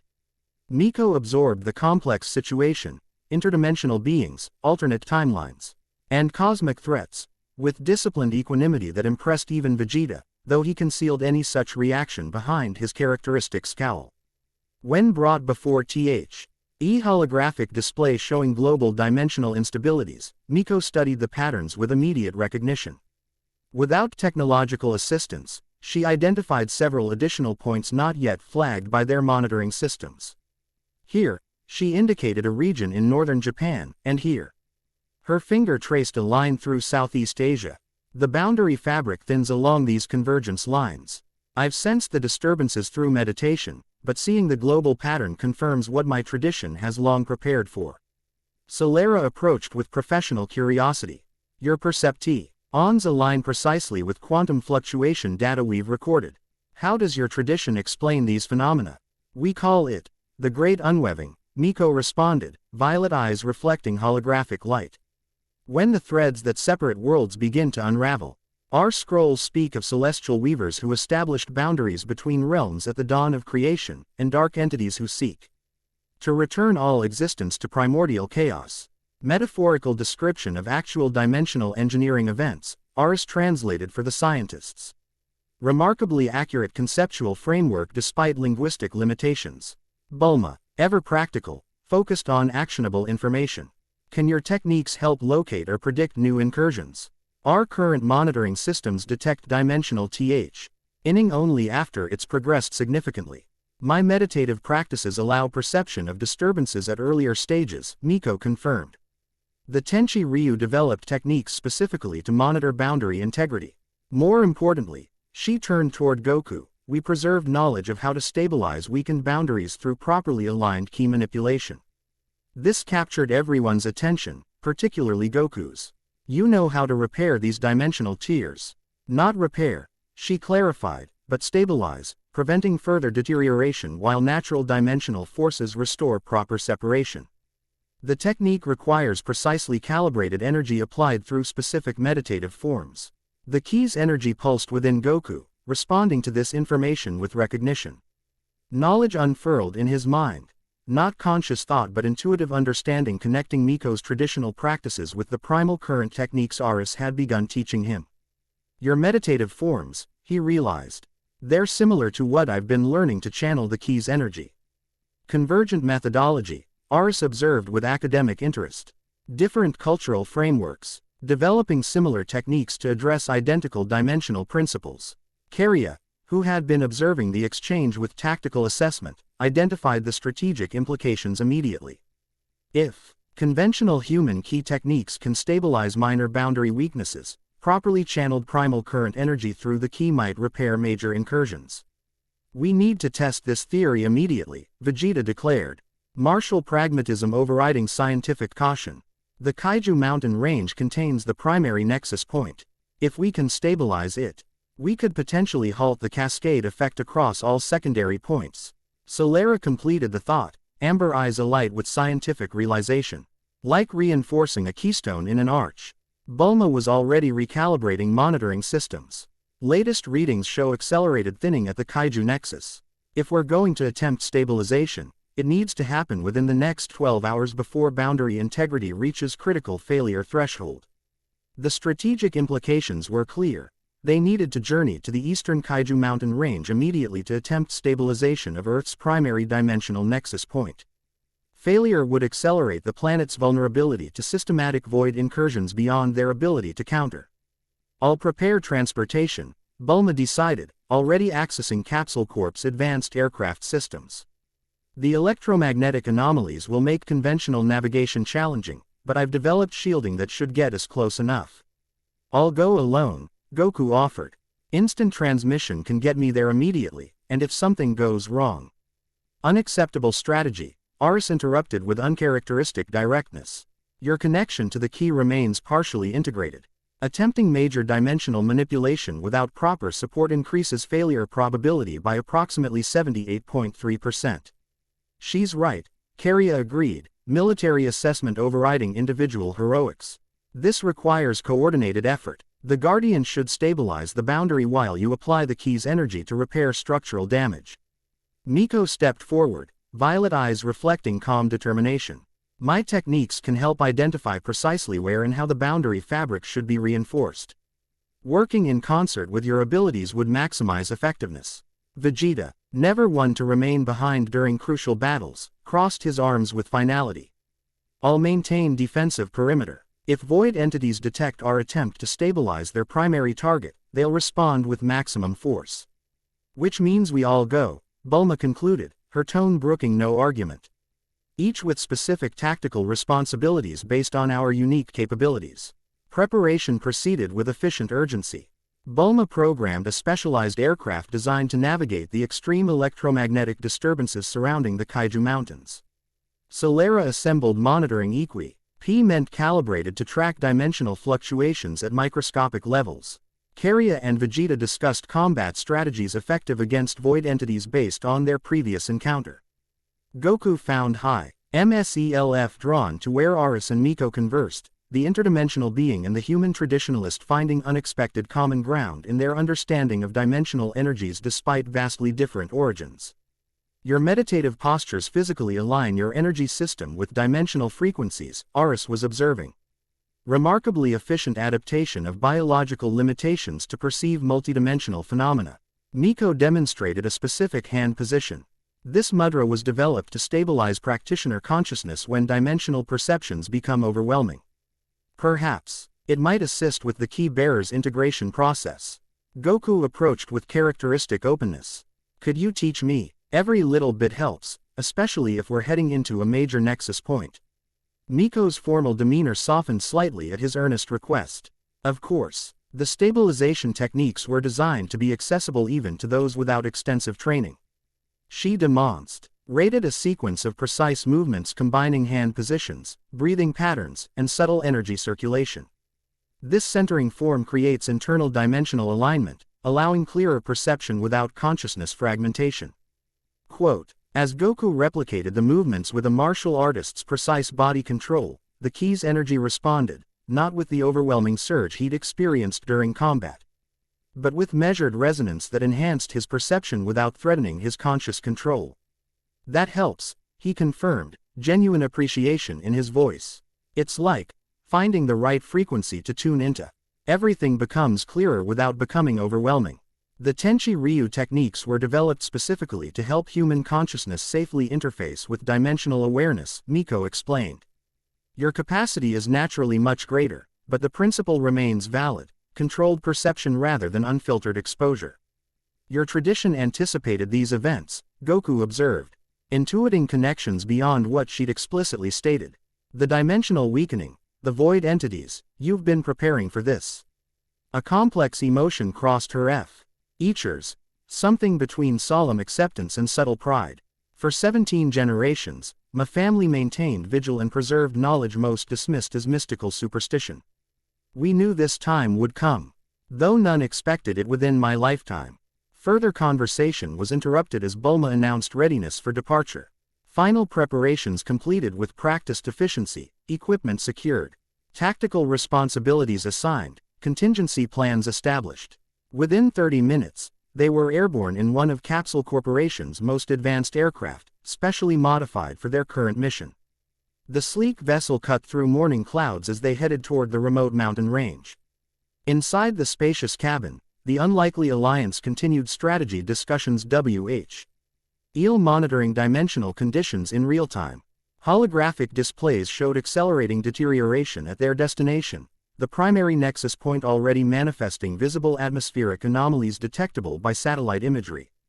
Approaching outer electromagnetic disturbance perimeter, Bulma announced from the pilot's position, hands moving with practiced precision across advanced controls. Activating specialized shielding. Everyone secure equipment for turbulence.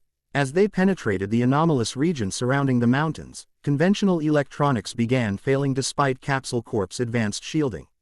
Static-filled communication channels while navigation systems displayed increasingly erratic readings. Most concerning was how the dimensional monitoring equipment registered wildly fluctuating measurements. As though reality itself became less stable the closer they approached. Fascinating, Solara noted, adjusting her instruments with scientific determination despite deteriorating conditions. The electromagnetic anomalies aren't just interfering with our equipment, they're actual physical manifestations of dimensional frequency disruption. Caria, who had been studying ancient records retrieved from the temple, looked up with sudden realization. These mountains weren't formed through conventional geological processes. The entire region is a solidified dimensional breach from an ancient conflict. This revelation captured everyone's attention, even Vegeta's. Explain, the prince demanded. According to temple records, Caria continued, there was a previous attempt by void entities to breach dimensional boundaries approximately 12,000 years ago. The mountains are actually crystallized dimensional energy, aftermath of the battle to contain the incursion. That explains why it's the primary nexus point, Aris confirmed, her multifaceted perception allowing her to observe the region's true nature despite technological limitations. The previous breach created permanent thinning that never fully healed, a scar in reality's fabric. Outside the viewport, the landscape transformed as they penetrated deeper into the restricted region. What distant observation had recorded as typical mountain formations revealed themselves as something far more extraordinary, vast crystalline structures partially covered by conventional earth and vegetation. Their geometric patterns too precise to be natural formations. Most striking was how certain angles and surfaces reflected light not just in conventional spectra but with prismatic effects that seemed to bend reality itself, creating momentary glimpses of otherworldly landscapes superimposed over the physical terrain. It's beautiful, Miko whispered, violet eyes wide as she beheld the physical manifestation of what her tradition had preserved in symbolic knowledge. The celestial battlefield where the great weaving was defended, and potentially where Earth's dimensional integrity will be decided again.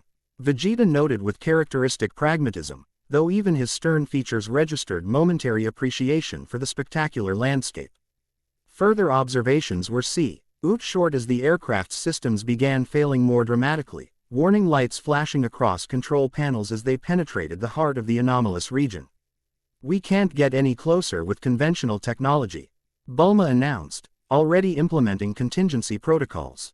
I'm setting down in that clearing. We'll continue on foot to the primary nexus.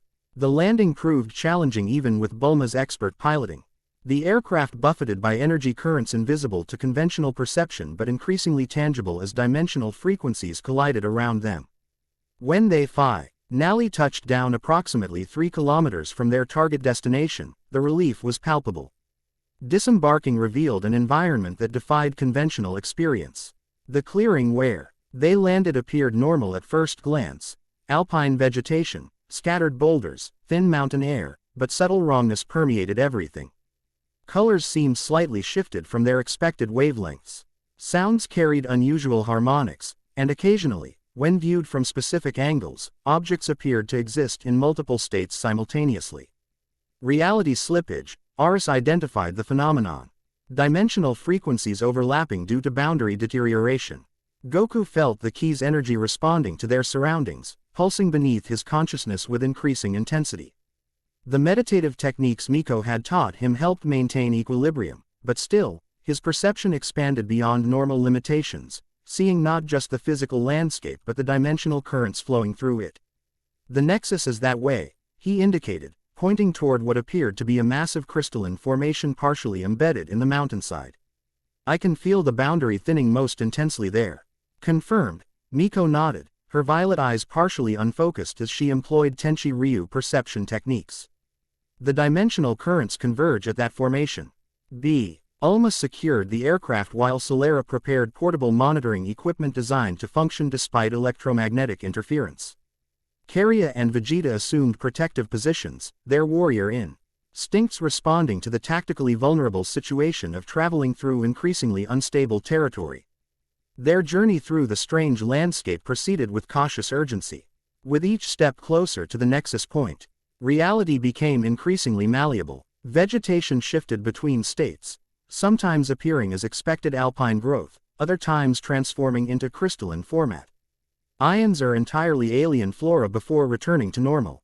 The ground beneath their feet occasionally rippled like water despite maintaining solid form, while atmospheric conditions fluctuated between standard mountain weather and impossible meteorological phenomena, including brief instances of multicolored precipitation that evaporated before touching any surface.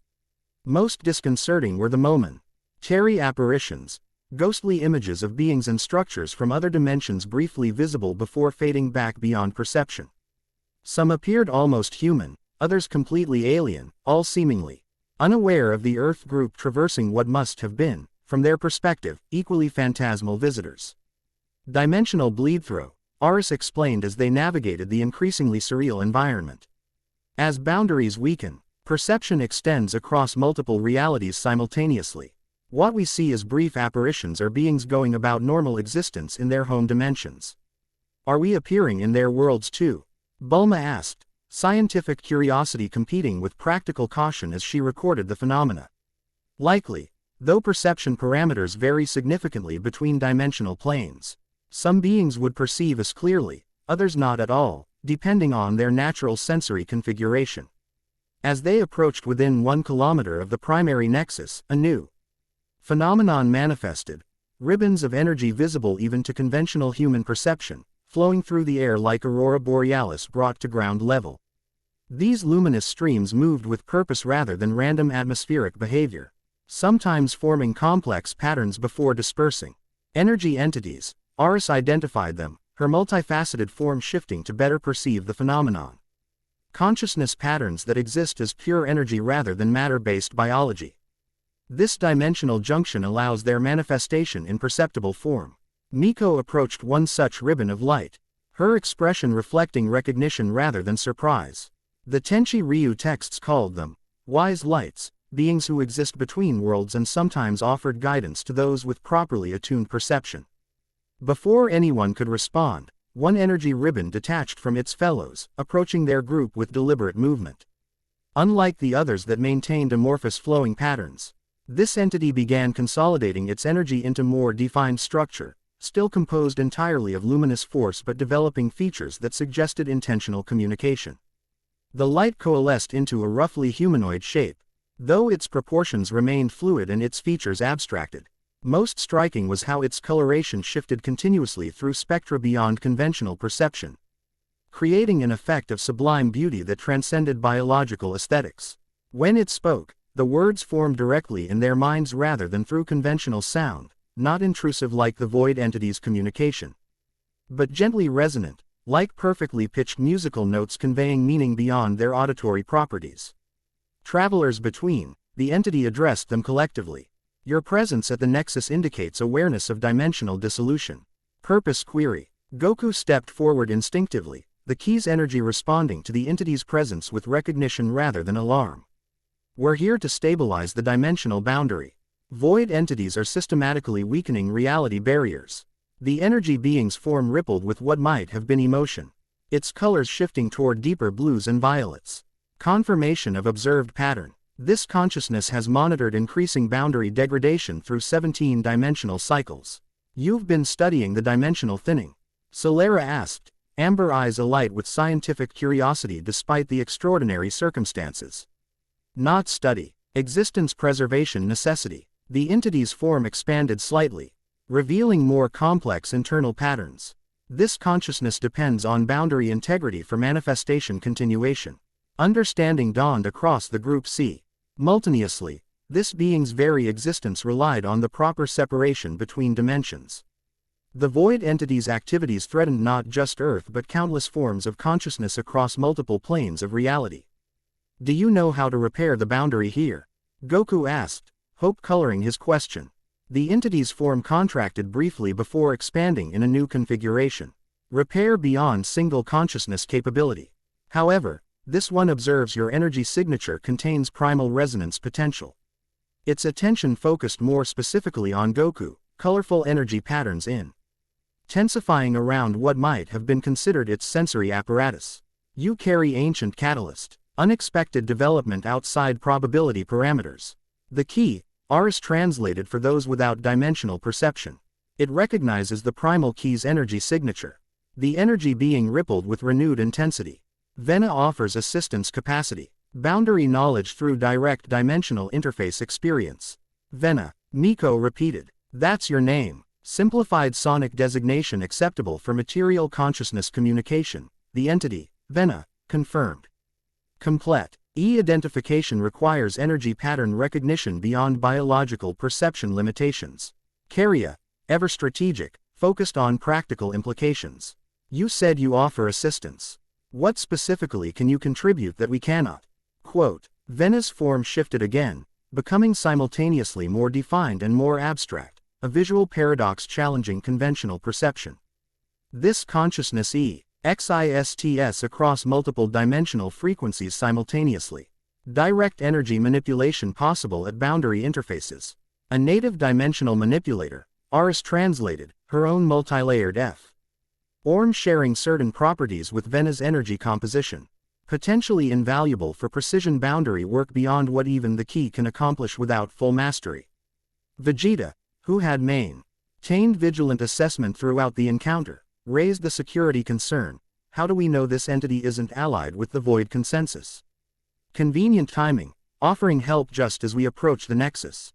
Rather than taking offense, Vena's form pulsed with what might have been appreciation for tactical caution. Logical security assessment. Verification through energy signature compatibility demonstration.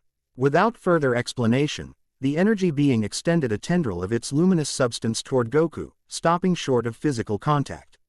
Permission request for limited energy. Interface to demonstrate dimensional alignment.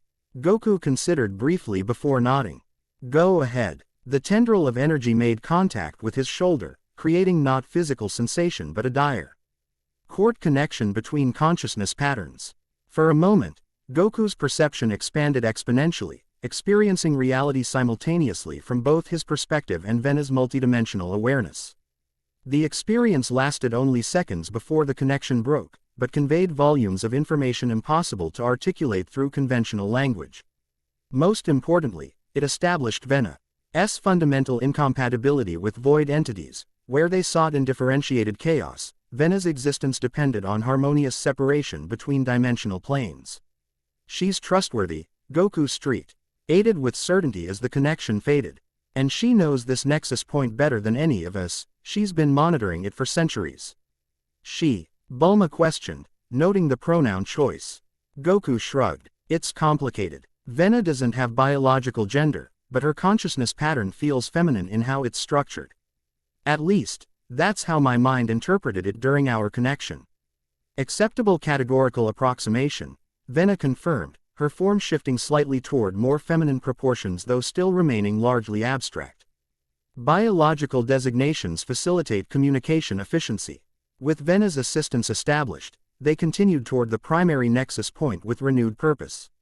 As they approached within half a kilometer, the crystalline formity, previously visible from a distance, revealed its true nature, not a natural mountain feature but a massive multidimensional artifact partially materialized in conventional space-time.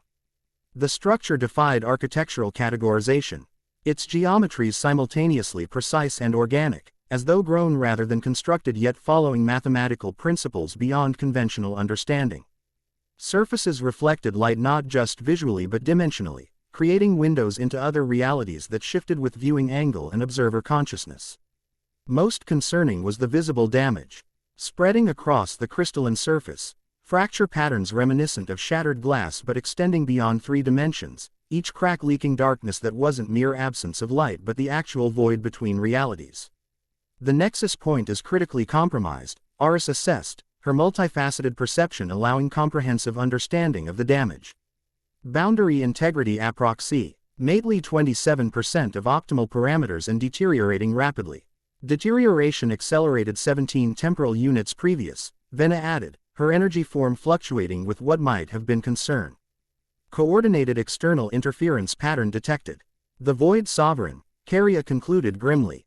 After failing to defeat us directly, they're focusing on structural weakening instead. Solera's monitoring equipment confirmed the assessment, despite struggling with the extreme dimensional conditions. The degradation pattern shows evidence of deliberate manipulation, systematic weakening rather than natural entropy. Goku studied the massive crystalline structure with enhanced perception granted by the key's influence. Through this awareness, he could see beyond physical damage to the AC. Dual-dimensional currents flowing through the nexus point, complex patterns of energy that maintained separation between realities, now disrupted by spreading darkness. We need to act immediately, he decided. The key's knowledge unfolding in his mind. Miko, can your stabilization techniques work on something this scale? The human woman assessed the damage with violet eyes that perceived beyond conventional sight. The principle remains valid regardless of scale, but I'll need to modify the approach. Instead of attempting to stabilize the entire structure at once, I should focus on creating anchor points at key junctions to prevent further deterioration while you and the others work on repair. I can guide optimal anchor point selection, Aris offered, her multidimensional perceptio. Ideally suited for identifying critical structural weaknesses. Approximately 12 primary junctions require simultaneous stabilization to halt cascading failure. Energy circulation assistance offered, Vena added, her luminous form already extending tendrils toward the crystalline structure. Direct interface with dimensional currents possible. A plan formed with efficient urgency, Miko would establish stabilization points guided by Aris's superior perception. Vena would facilitate energy flow between these points, while Goku attempted to access the key's full power to initiate actual boundary repair. Meanwhile, Vegeta and Caria would maintain defensive perimeter against potential void incursions, with Bulma and Solera monitoring dimensional fluctuations to provide real-time feedback.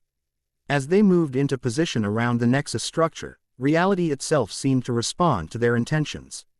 The crystalline surface pulsed with internal light, dimensional currents flowing, more visibly as though the boundary itself recognized potential allies in its fight against dissolution. Miko assumed the first stabilization position, kneeling before a major fracture point with perfect meditative posture. Her hands formed complex mudras while her breathing synchronized with subtle dimensional rhythms. Violet eyes closed in deep concentration as she channeled her uniquely refined human key into the specific frequency required for boundary stabilization. Where her energy connected with the crystalline surface, fracture progression visibly halted. A soft indigo glow emanated from the contact point, spreading along the damage pattern like liquid filling cracks. Not healing the damage, as she had explained, but preventing further deterioration. Aris guided her to subsequent positions with precise instruction. Her multi-layered perception identifying exactly where Miko's techniques would provide maximum structural support. As the human moved from point to point, Estabilis. Hing stabilization nodes at 12 critical junctions, Vena's energy form connected these points with flowing tendrils of luminous force, creating a network of reinforcement across the nexus structure. Throughout this process, dimensional stability gradually improved. Not repaired, but the accelerating degradation slowed to manageable levels. With the immediate cascade failure prevented, Atentio N turned to Goku for the more challenging task of actual boundary repair. He stood before the central fracture point, where dimensional damage appeared most severe. The key's energy pulsed powerfully within him, responding to the nexus point's resonance with increasing intensity. Unlike their battle with the Void Sovereign, where transformation had come through crisis and necessity, this required controlled, deliberate access to powers not fully integrated with his consciousness. Remember the centering technique, Miko called to him from her final stabilization position. Align your Awarein SS with dimensional flow rather than forcing perception. Goku nodded, implementing the meditative posture she had taught him. His breathing synchronized with dimensional currents visible only to enhanced perception, while his consciousness expanded outward in controlled stages rather than sudden immersion. The key responded to this methodical approach, its energy rising through his system Nada's overwhelming flood but as graduated awakening. Silver-blue aura manifested around him, initially resembling his Ultra Instinct transformation but gradually shifting toward new chromatic properties, prismatic edges appearing where divine ki interfaced with dimensional energies. Excellent progression, Aris encouraged, monitoring the energy patterns with her multidimensional perception. The ki responds to disciplined invocation rather than crisis-driven manifestation. As Goku's connection with the primal current deepened, his consciousness expanded beyond individual awareness. Similar to his experience during the Sovereign battle, he perceived reality's underlying structure, the dimensional frequencies that separated different planes of existence, the boundaries that maintained cosmic order. The currents of energy flowing between them. The nexus point's true nature revealed itself to this enhanced perception, not merely a physical structure but a multidimensional junction where endless reality planes connected through precisely calibrated energy patterns. The damage became comprehensible as disruption to these patterns rather than mere physical deterioration. Following intuitive understanding granted by the ki, Goku extended his hands toward the central fracture. Silver-blue energy flowed from his palms, not as projected force but as guided influence, encouraging diamonds' ional currents to resume natural patterns, reinforcing boundaries where they had begun to dissolve. Where this energy touched damaged areas, reality began reconsolidating, fractures closing from the inside out as proper dimensional separation reasserted itself. The darkness leaking through the cracks gradually receded, replaced by the crystalline structure's natural luminescence. It's working, Solera confirmed. Monitoring equipment registering improvements in dimensional integrity despite continued electromagnetic interference. Boundary cohesion increasing across all measured parameters. Encouraged by this progress, Goku deepened his connection to the ki's power. Silver-blue aura intensified around him, his form beginning to emit the same prismatic light that characterized the nexus structure itself. His consciousness expanded further, perceiving not just local dimensional currents but their connection to global patterns, how this primary nexus influenced all other boundary points across the planet. This expanded awareness revealed a crucial insight. By repairing this nexus point, he could potentially initiate a cascading restoration effect throughout Earth's dimensional boundary network. The same principle that made this location vulnerable to triggering global collapse could be reversed to propagate stability instead. Acting on this understanding, he modified his approach. Rather than focusing solely on local repair, he began influencing the nexus point's resonance pattern, adjusting its dimensional frequency to optimal harmonics that would naturally extend to connected boundary points across the planet. The effect manifested immediately as the crystalline structure began emitting pulses of prismatic light that traveled outward along dimensional currents invisible to conventional perception but clearly evident to his enhanced awareness. Each pulse carried restorative energy to distant nexus points, reinforcing dimensional integrity wherever boundary weakness had developed. Remarkable, Aris observed, her multi-layered perception tracking these energy pulses as they propagated globally. He's not just repairing local damage but recalibrating Earth's entire dimensional frequency matrix. The readings are extraordinary, Bulma confirmed from her monitoring position, scientific amazement overriding her usual pragmatism. It's like watching a self-healing network activate. Each stabilized point begins reinforcing adjacent weaknesses without direct intervention. Vegeta, maintaining vigilant perimeter defense despite the apparently successful operation, noticed a concerning development first. Something's wrong, he stated sharply, attention fixed on Goku's intensifying transformation. The energy pattern is becoming erratic. Karya's militar, Y-trained senses confirmed this assessment immediately. The key's power is exceeding his integration capacity. Consciousness fragmentation imminent if power continues escalating. Their concern was justified. As Goku channeled increasingly powerful currents of primal energy, the controlled manifestation began shifting toward something more volatile. Silver-blue aura darkened toward ultraviolet frequencies. Prismatic effects becoming more pronounced as his form seemed to exist simultaneously across multiple dimensional states. Most concerning was his expression, initially focused concentration giving way to something more distant. As though his consciousness expanded beyond individual identity into something vast and impersonal. His eyes, now glowing with internal light, reflected awareness beyond human comprehension. He's losing individual cohesion, Aris warned, her harmonic voice carrying genuine alarm. The primal current begins overwhelming his consciousness pattern. Without complete integration, extended exposure risks permanent identity dissolution.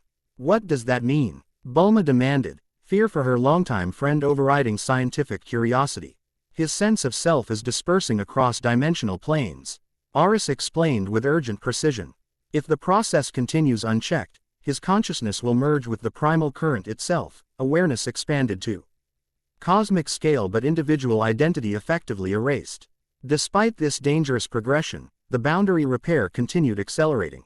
The nexus point now pulsed with healthy energy, fractures closing completely as dimensional integrity restored to optimal parameters.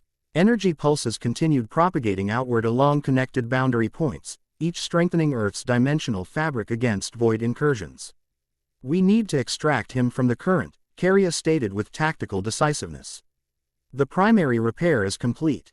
Further power channeling risks permanent loss of his consciousness. I'll get him. Vegeta volunteered immediately, stepping toward his rival and friend. Aris blocked his approach with surprising assertiveness. Direct physical intervention will transfer current overflow to you as well. The extraction requires dimensionally calibrated counter-resonance to interrupt the connection pattern. I can help, Miko offered, already moving from her stabilization position. The Tenchi Ryu developed emergency grounding techniques for practitioners experiencing dimensional consciousness overflow. Combined approach optimal, Vena suggested, her energy form already extending toward Goku. This consciousness can create insulation barrier while others implement extraction protocol. What followed was a precisely coordinated intervention. Vena surrounded Goku with a cocoon of her energy essence, creating a buffer zone that contained the overflowing primal current while allowing targeted influence to reach him. Through this protective barrier, Miko implemented Tenchi Ryu grounding techniques, her uniquely refined human ki providing a stabilizing frequency that reminded his fragmenting consciousness of its individual nature.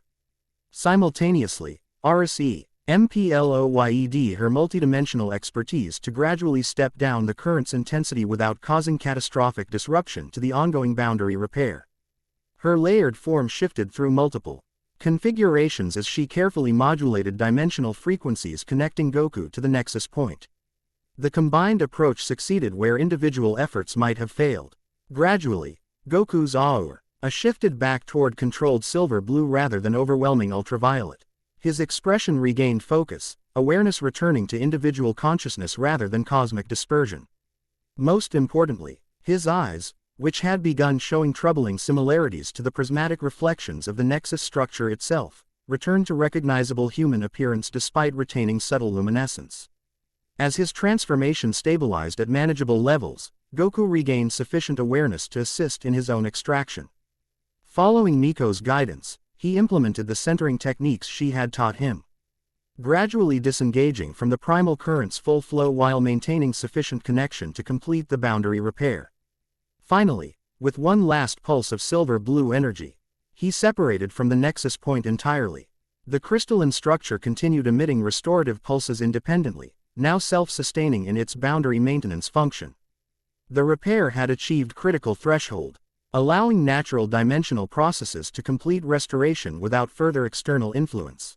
Goku dropped to one knee as the transformation faded, exhaustion evident but consciousness intact. The others gathered around him with varying expressions of concern and relief. That was, he began, searching for words to describe an experience beyond conventional language. I could see everything, all realities simultaneously. It was beautiful and terrifying. Your consciousness pattern began dimensional dispersion, Aris explained gently. A common risk when handling primal current without complete integration. You maintained remarkable coherence given the power levels involved. I felt myself starting to dissolve, Goku acknowledged, grateful standing in his eyes as he looked at those who had intervened. Thank you for pulling me back. You completed the primary repair before extraction, Karya assured him, military assessment tempered with unusual warmth. The nexus point has restored to approximately 94% of optimal dimensional integrity and continues self-healing. Solera confirmed this with scientific precision. All monitored parameters show substantial improvement. Most importantly, the restorative pulse continues propagating to secondary nexus points globally. Preliminary data suggests systematic boundary reinforcement throughout Earth's dimensional network. Significant achievement, Vena's luminous form pulsed with what might have been admiration. Few biological consciousness patterns survive direct current channeling at observed intensity. Vegeta studied his rival with narrow-eyed assessment that barely concealed genuine concern.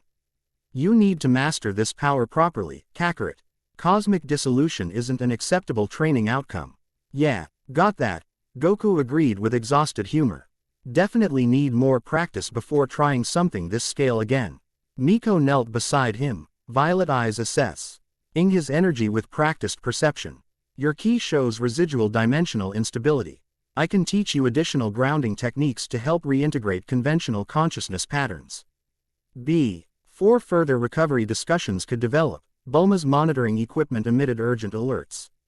Energy fluctuations detected approaching from multiple vectors, she reported, scientific detachment momentarily overtaken by alarm. Signature matches void entities but significantly larger than previous manifestations. The moment of victory transformed instantly into renewed crisis. Despite successful boundary repair, their activities had apparently attracted unwanted attention.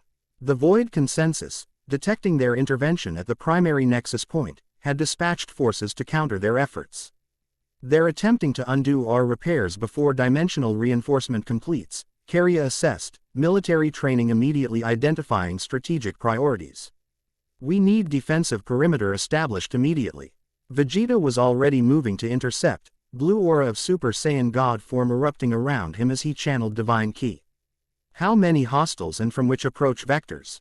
7 major signatures converging from cardinal directions, Solera reported, amber eyes fixed on monitoring displays.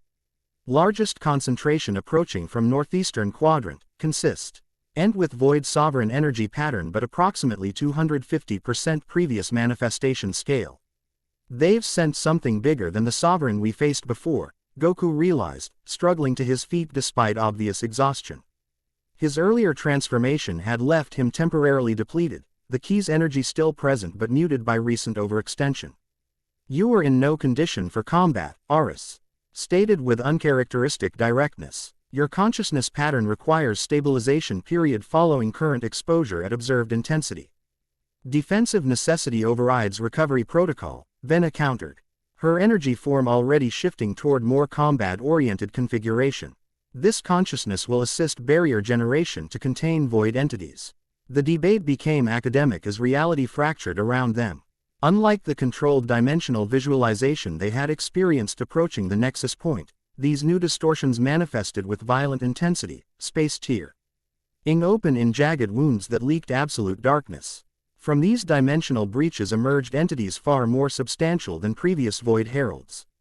Where earlier manifestations had maintained vaguely humanoid proportions, these new entities resembled abstract geometric nightmares, impossible shapes constantly reconfiguring as though reality itself rejected their existence.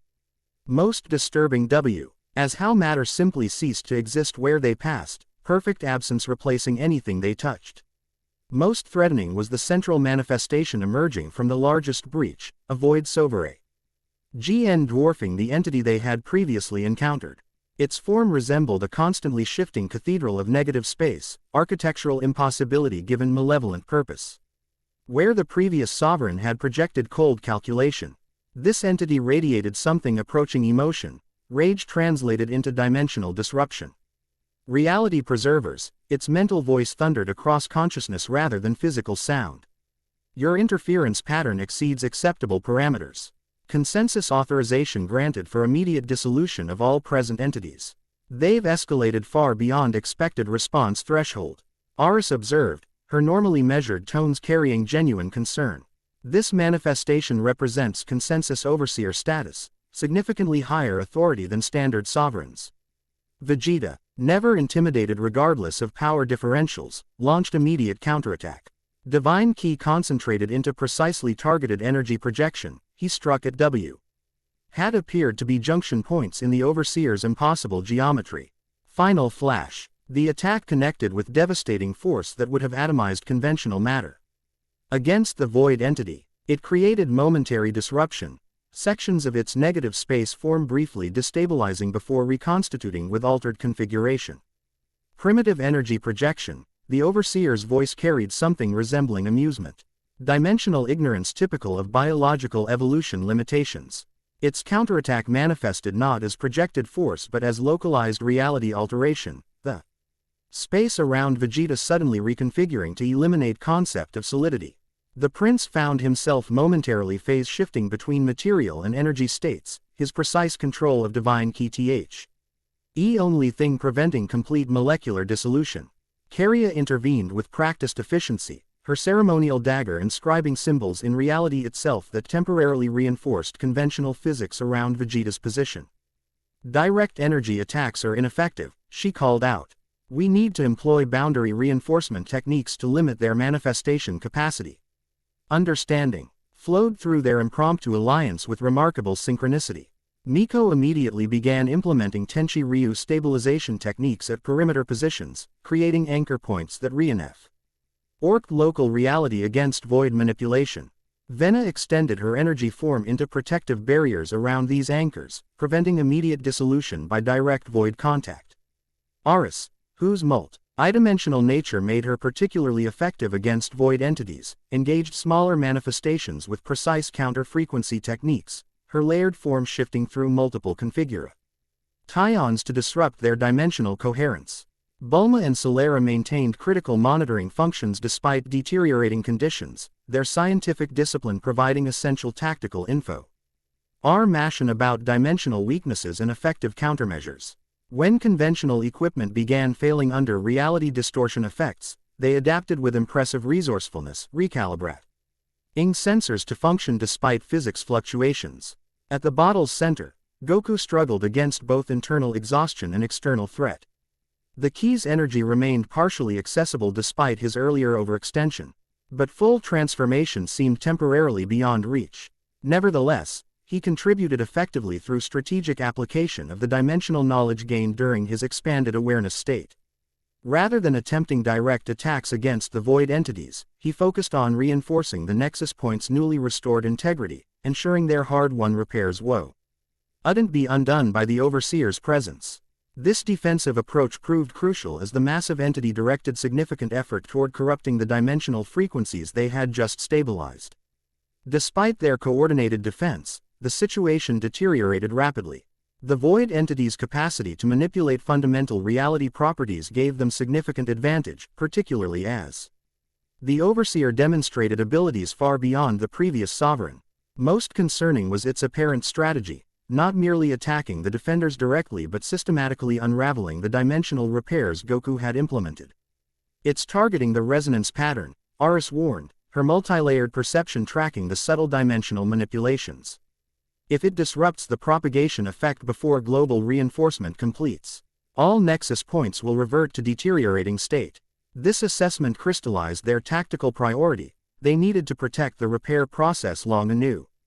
For it to become self-sustaining across Earth's dimensional network.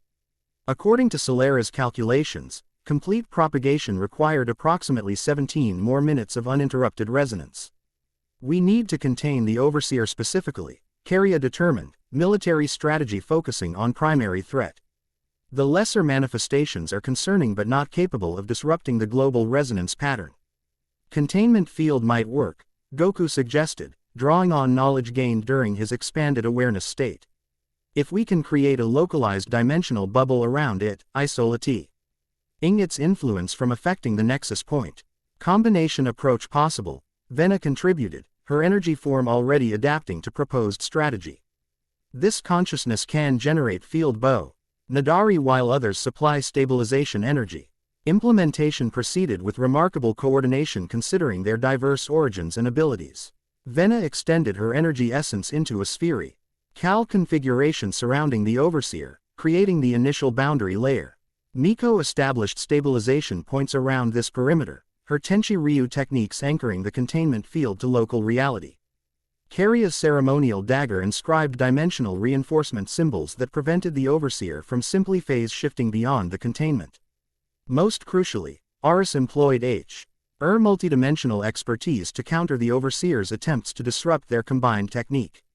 Her layered form shifted through multiple configurations simultaneously, each precisely calibrated to nullify specific frequency attacks from the imprisoned entity. The containment strategy proved initially successful, the overseer's influence temporarily isolated from the nexus point, allowing continued propagation of restorative energy across Earth's dimensional network. However, this success came with concerning cost as the massive entity focused its full attention on breaking containment, testing each aspect of their combined technique with methodical precision. Containment field integrity at 87% and declining, Solera reported, monitoring equipment registering increasing stress patterns across the dimensional bubble. Estimated failure in approximately 12 minutes based on current degradation rate. We need 5 more minutes than that for complete propagation, Bulma calculated. Her expression reflecting the mathematical impossibility of their situation. The overseer, apparently aware of their predicament through some dimensional perception, intensified its efforts. Its impossible geometry reconfigured into increasingly offensive patterns, each transformation testing different aspects of the containment field. Most concerning was how it began synchronizing these attacks with the lesser void entities outside, creating resonance patterns specifically designed to accelerate field degradation. Containment integrity declining more rapidly than predicted, Solera U.P. dated with scientific precision despite the alarming implications. New estimate suggests failure in 7 minutes. The situation required immediate strategic adaptation. While the others maintained containment effort, Vegeta engaged the lesser void entities with precise application of divine ki, disrupting their synchronization with the overseer's attacks. His combat experience proved invaluable, as he identified and exploited weaknesses in their coordinated assault, forcing them to adopt defensive configurations rather than contributing to containment degradation. We need something more permanent than temporary containment, Goku realized, the key's knowledge unfurling despite his exhausted state. If we could create a dimensional pocket, a separate reality bubble, we could potentially trap the overseer more permanently. Creating a stable pocket dimension requires enormous power, Aris cautioned, her harmonics carrying both recognition of the concept's validity and concern about implementation feasibility. Even at optimal capacity, such technique would represent significant challenge. In your current depleted state, I can do it, Goku insisted with characteristic determination. Not alone, but together. If everyone contributes their specific abilities, Vena's natural dimensional manipulation, Aris's multidimensional expertise, Miko's stabilization techniques, Karia's boundary knowledge. Synchronization possible, Vena agreed, her energy form pulsing with what might have been excitement at the theoretical possibility. Combined consciousness patterns LD achieve necessary dimensional manipulation threshold. The proposed technique required precision beyond anything they had attempted previously. While maintaining the increasingly unstable containment field, they began implementing a more complex dimensional manipulation, creating an actual separate pocket of reality connected to but distinct from conventional space-time. Goku provided the foundation through the key's energy, establishing the basic dimensional framework despite his depleted state. Aris contributed multidimensional expertise, ensuring proper frequency separation to prevent immediate collapse. Vena's natural dimensional manipulation abilities allowed precise shaping of the pocket reality's parameters, while Miko's stabilization techniques anchored the construct against dissolution pressure. Most impressively, Kariya and Vegeta, two Saiyans from different timelines with radically different training backgrounds, synchronized their energy perfectly to reinforce the Chi dimension's boundaries against the Overseer's increasingly desperate attempts to escape. As the dimensional pocket took form around the contained entity, its mental voice projected with new intensity.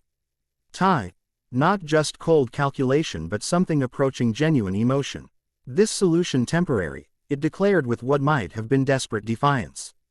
The consensus extends beyond singular manifestation. Pattern recognition complete. Countermeasures already initiated. Containment almost complete, Solera reported, monitoring the dimensional pocket's formation with scientific precision despite the extraordinary circumstances. Structural integrity approaching self-sustaining parameters. With one final coordinated effort, they completed the technique.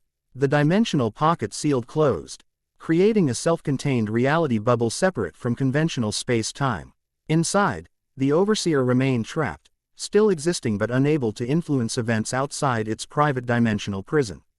As the pocket dimension stabilized, the lesser void entities began retreating, not through tactical withdrawal but apparent compulsion, as though the Overseer's containment triggered some automatic recall protocol. Within moments, the dimensional tiers through which they had manifested sealed themselves, leaving only residual reality distortion that gradually normalized. Did we win? Bulma asked cautiously, scientific skepticism preventing premature celebration. Temporary tactical victory, Kariya assessed with military precision. The Overseer is contained and the Nexus Point repairs are 98% propagated according to monitoring data. But its final communication suggested coordinated response already in progress. Consensus adaptation certain, Vena agreed, her energy form gradually returning to less combat-oriented configuration. This consciousness observes multiple dimensional frequencies exhibiting preparation patterns for alternative approach vectors. Despite these concerning long-term implications, the immediate crisis had passed. The primary nexus point continued emitting pulses of restorative energy along Earth's dimensional network, systematically reinforcing boundary integrity across all secondary locations.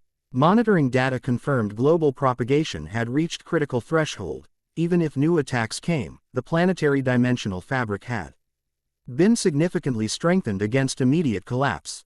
Most importantly, the pocket dimension containing the Overseer remained stable, a self-sustaining reality bubble requiring no additional energy input to maintain isolation. Though creating a permanent interdimensional prison had never been their intended outcome, the tactical necessity had produced surprisingly effective results. With immediate danger neutralized, attention turned to recovery. Goku's condition remained most concerning, his consciousness stable but energy severely depleted from both the boundary repair and subsequent containment effort. Despite his attempts to project characteristic optimism, the strain of channeling primal current beyond his integration capacity had left visible effects. You require recovery per IOD before attempting further dimensional manipulation, Ars stated with gentle but firm insistence.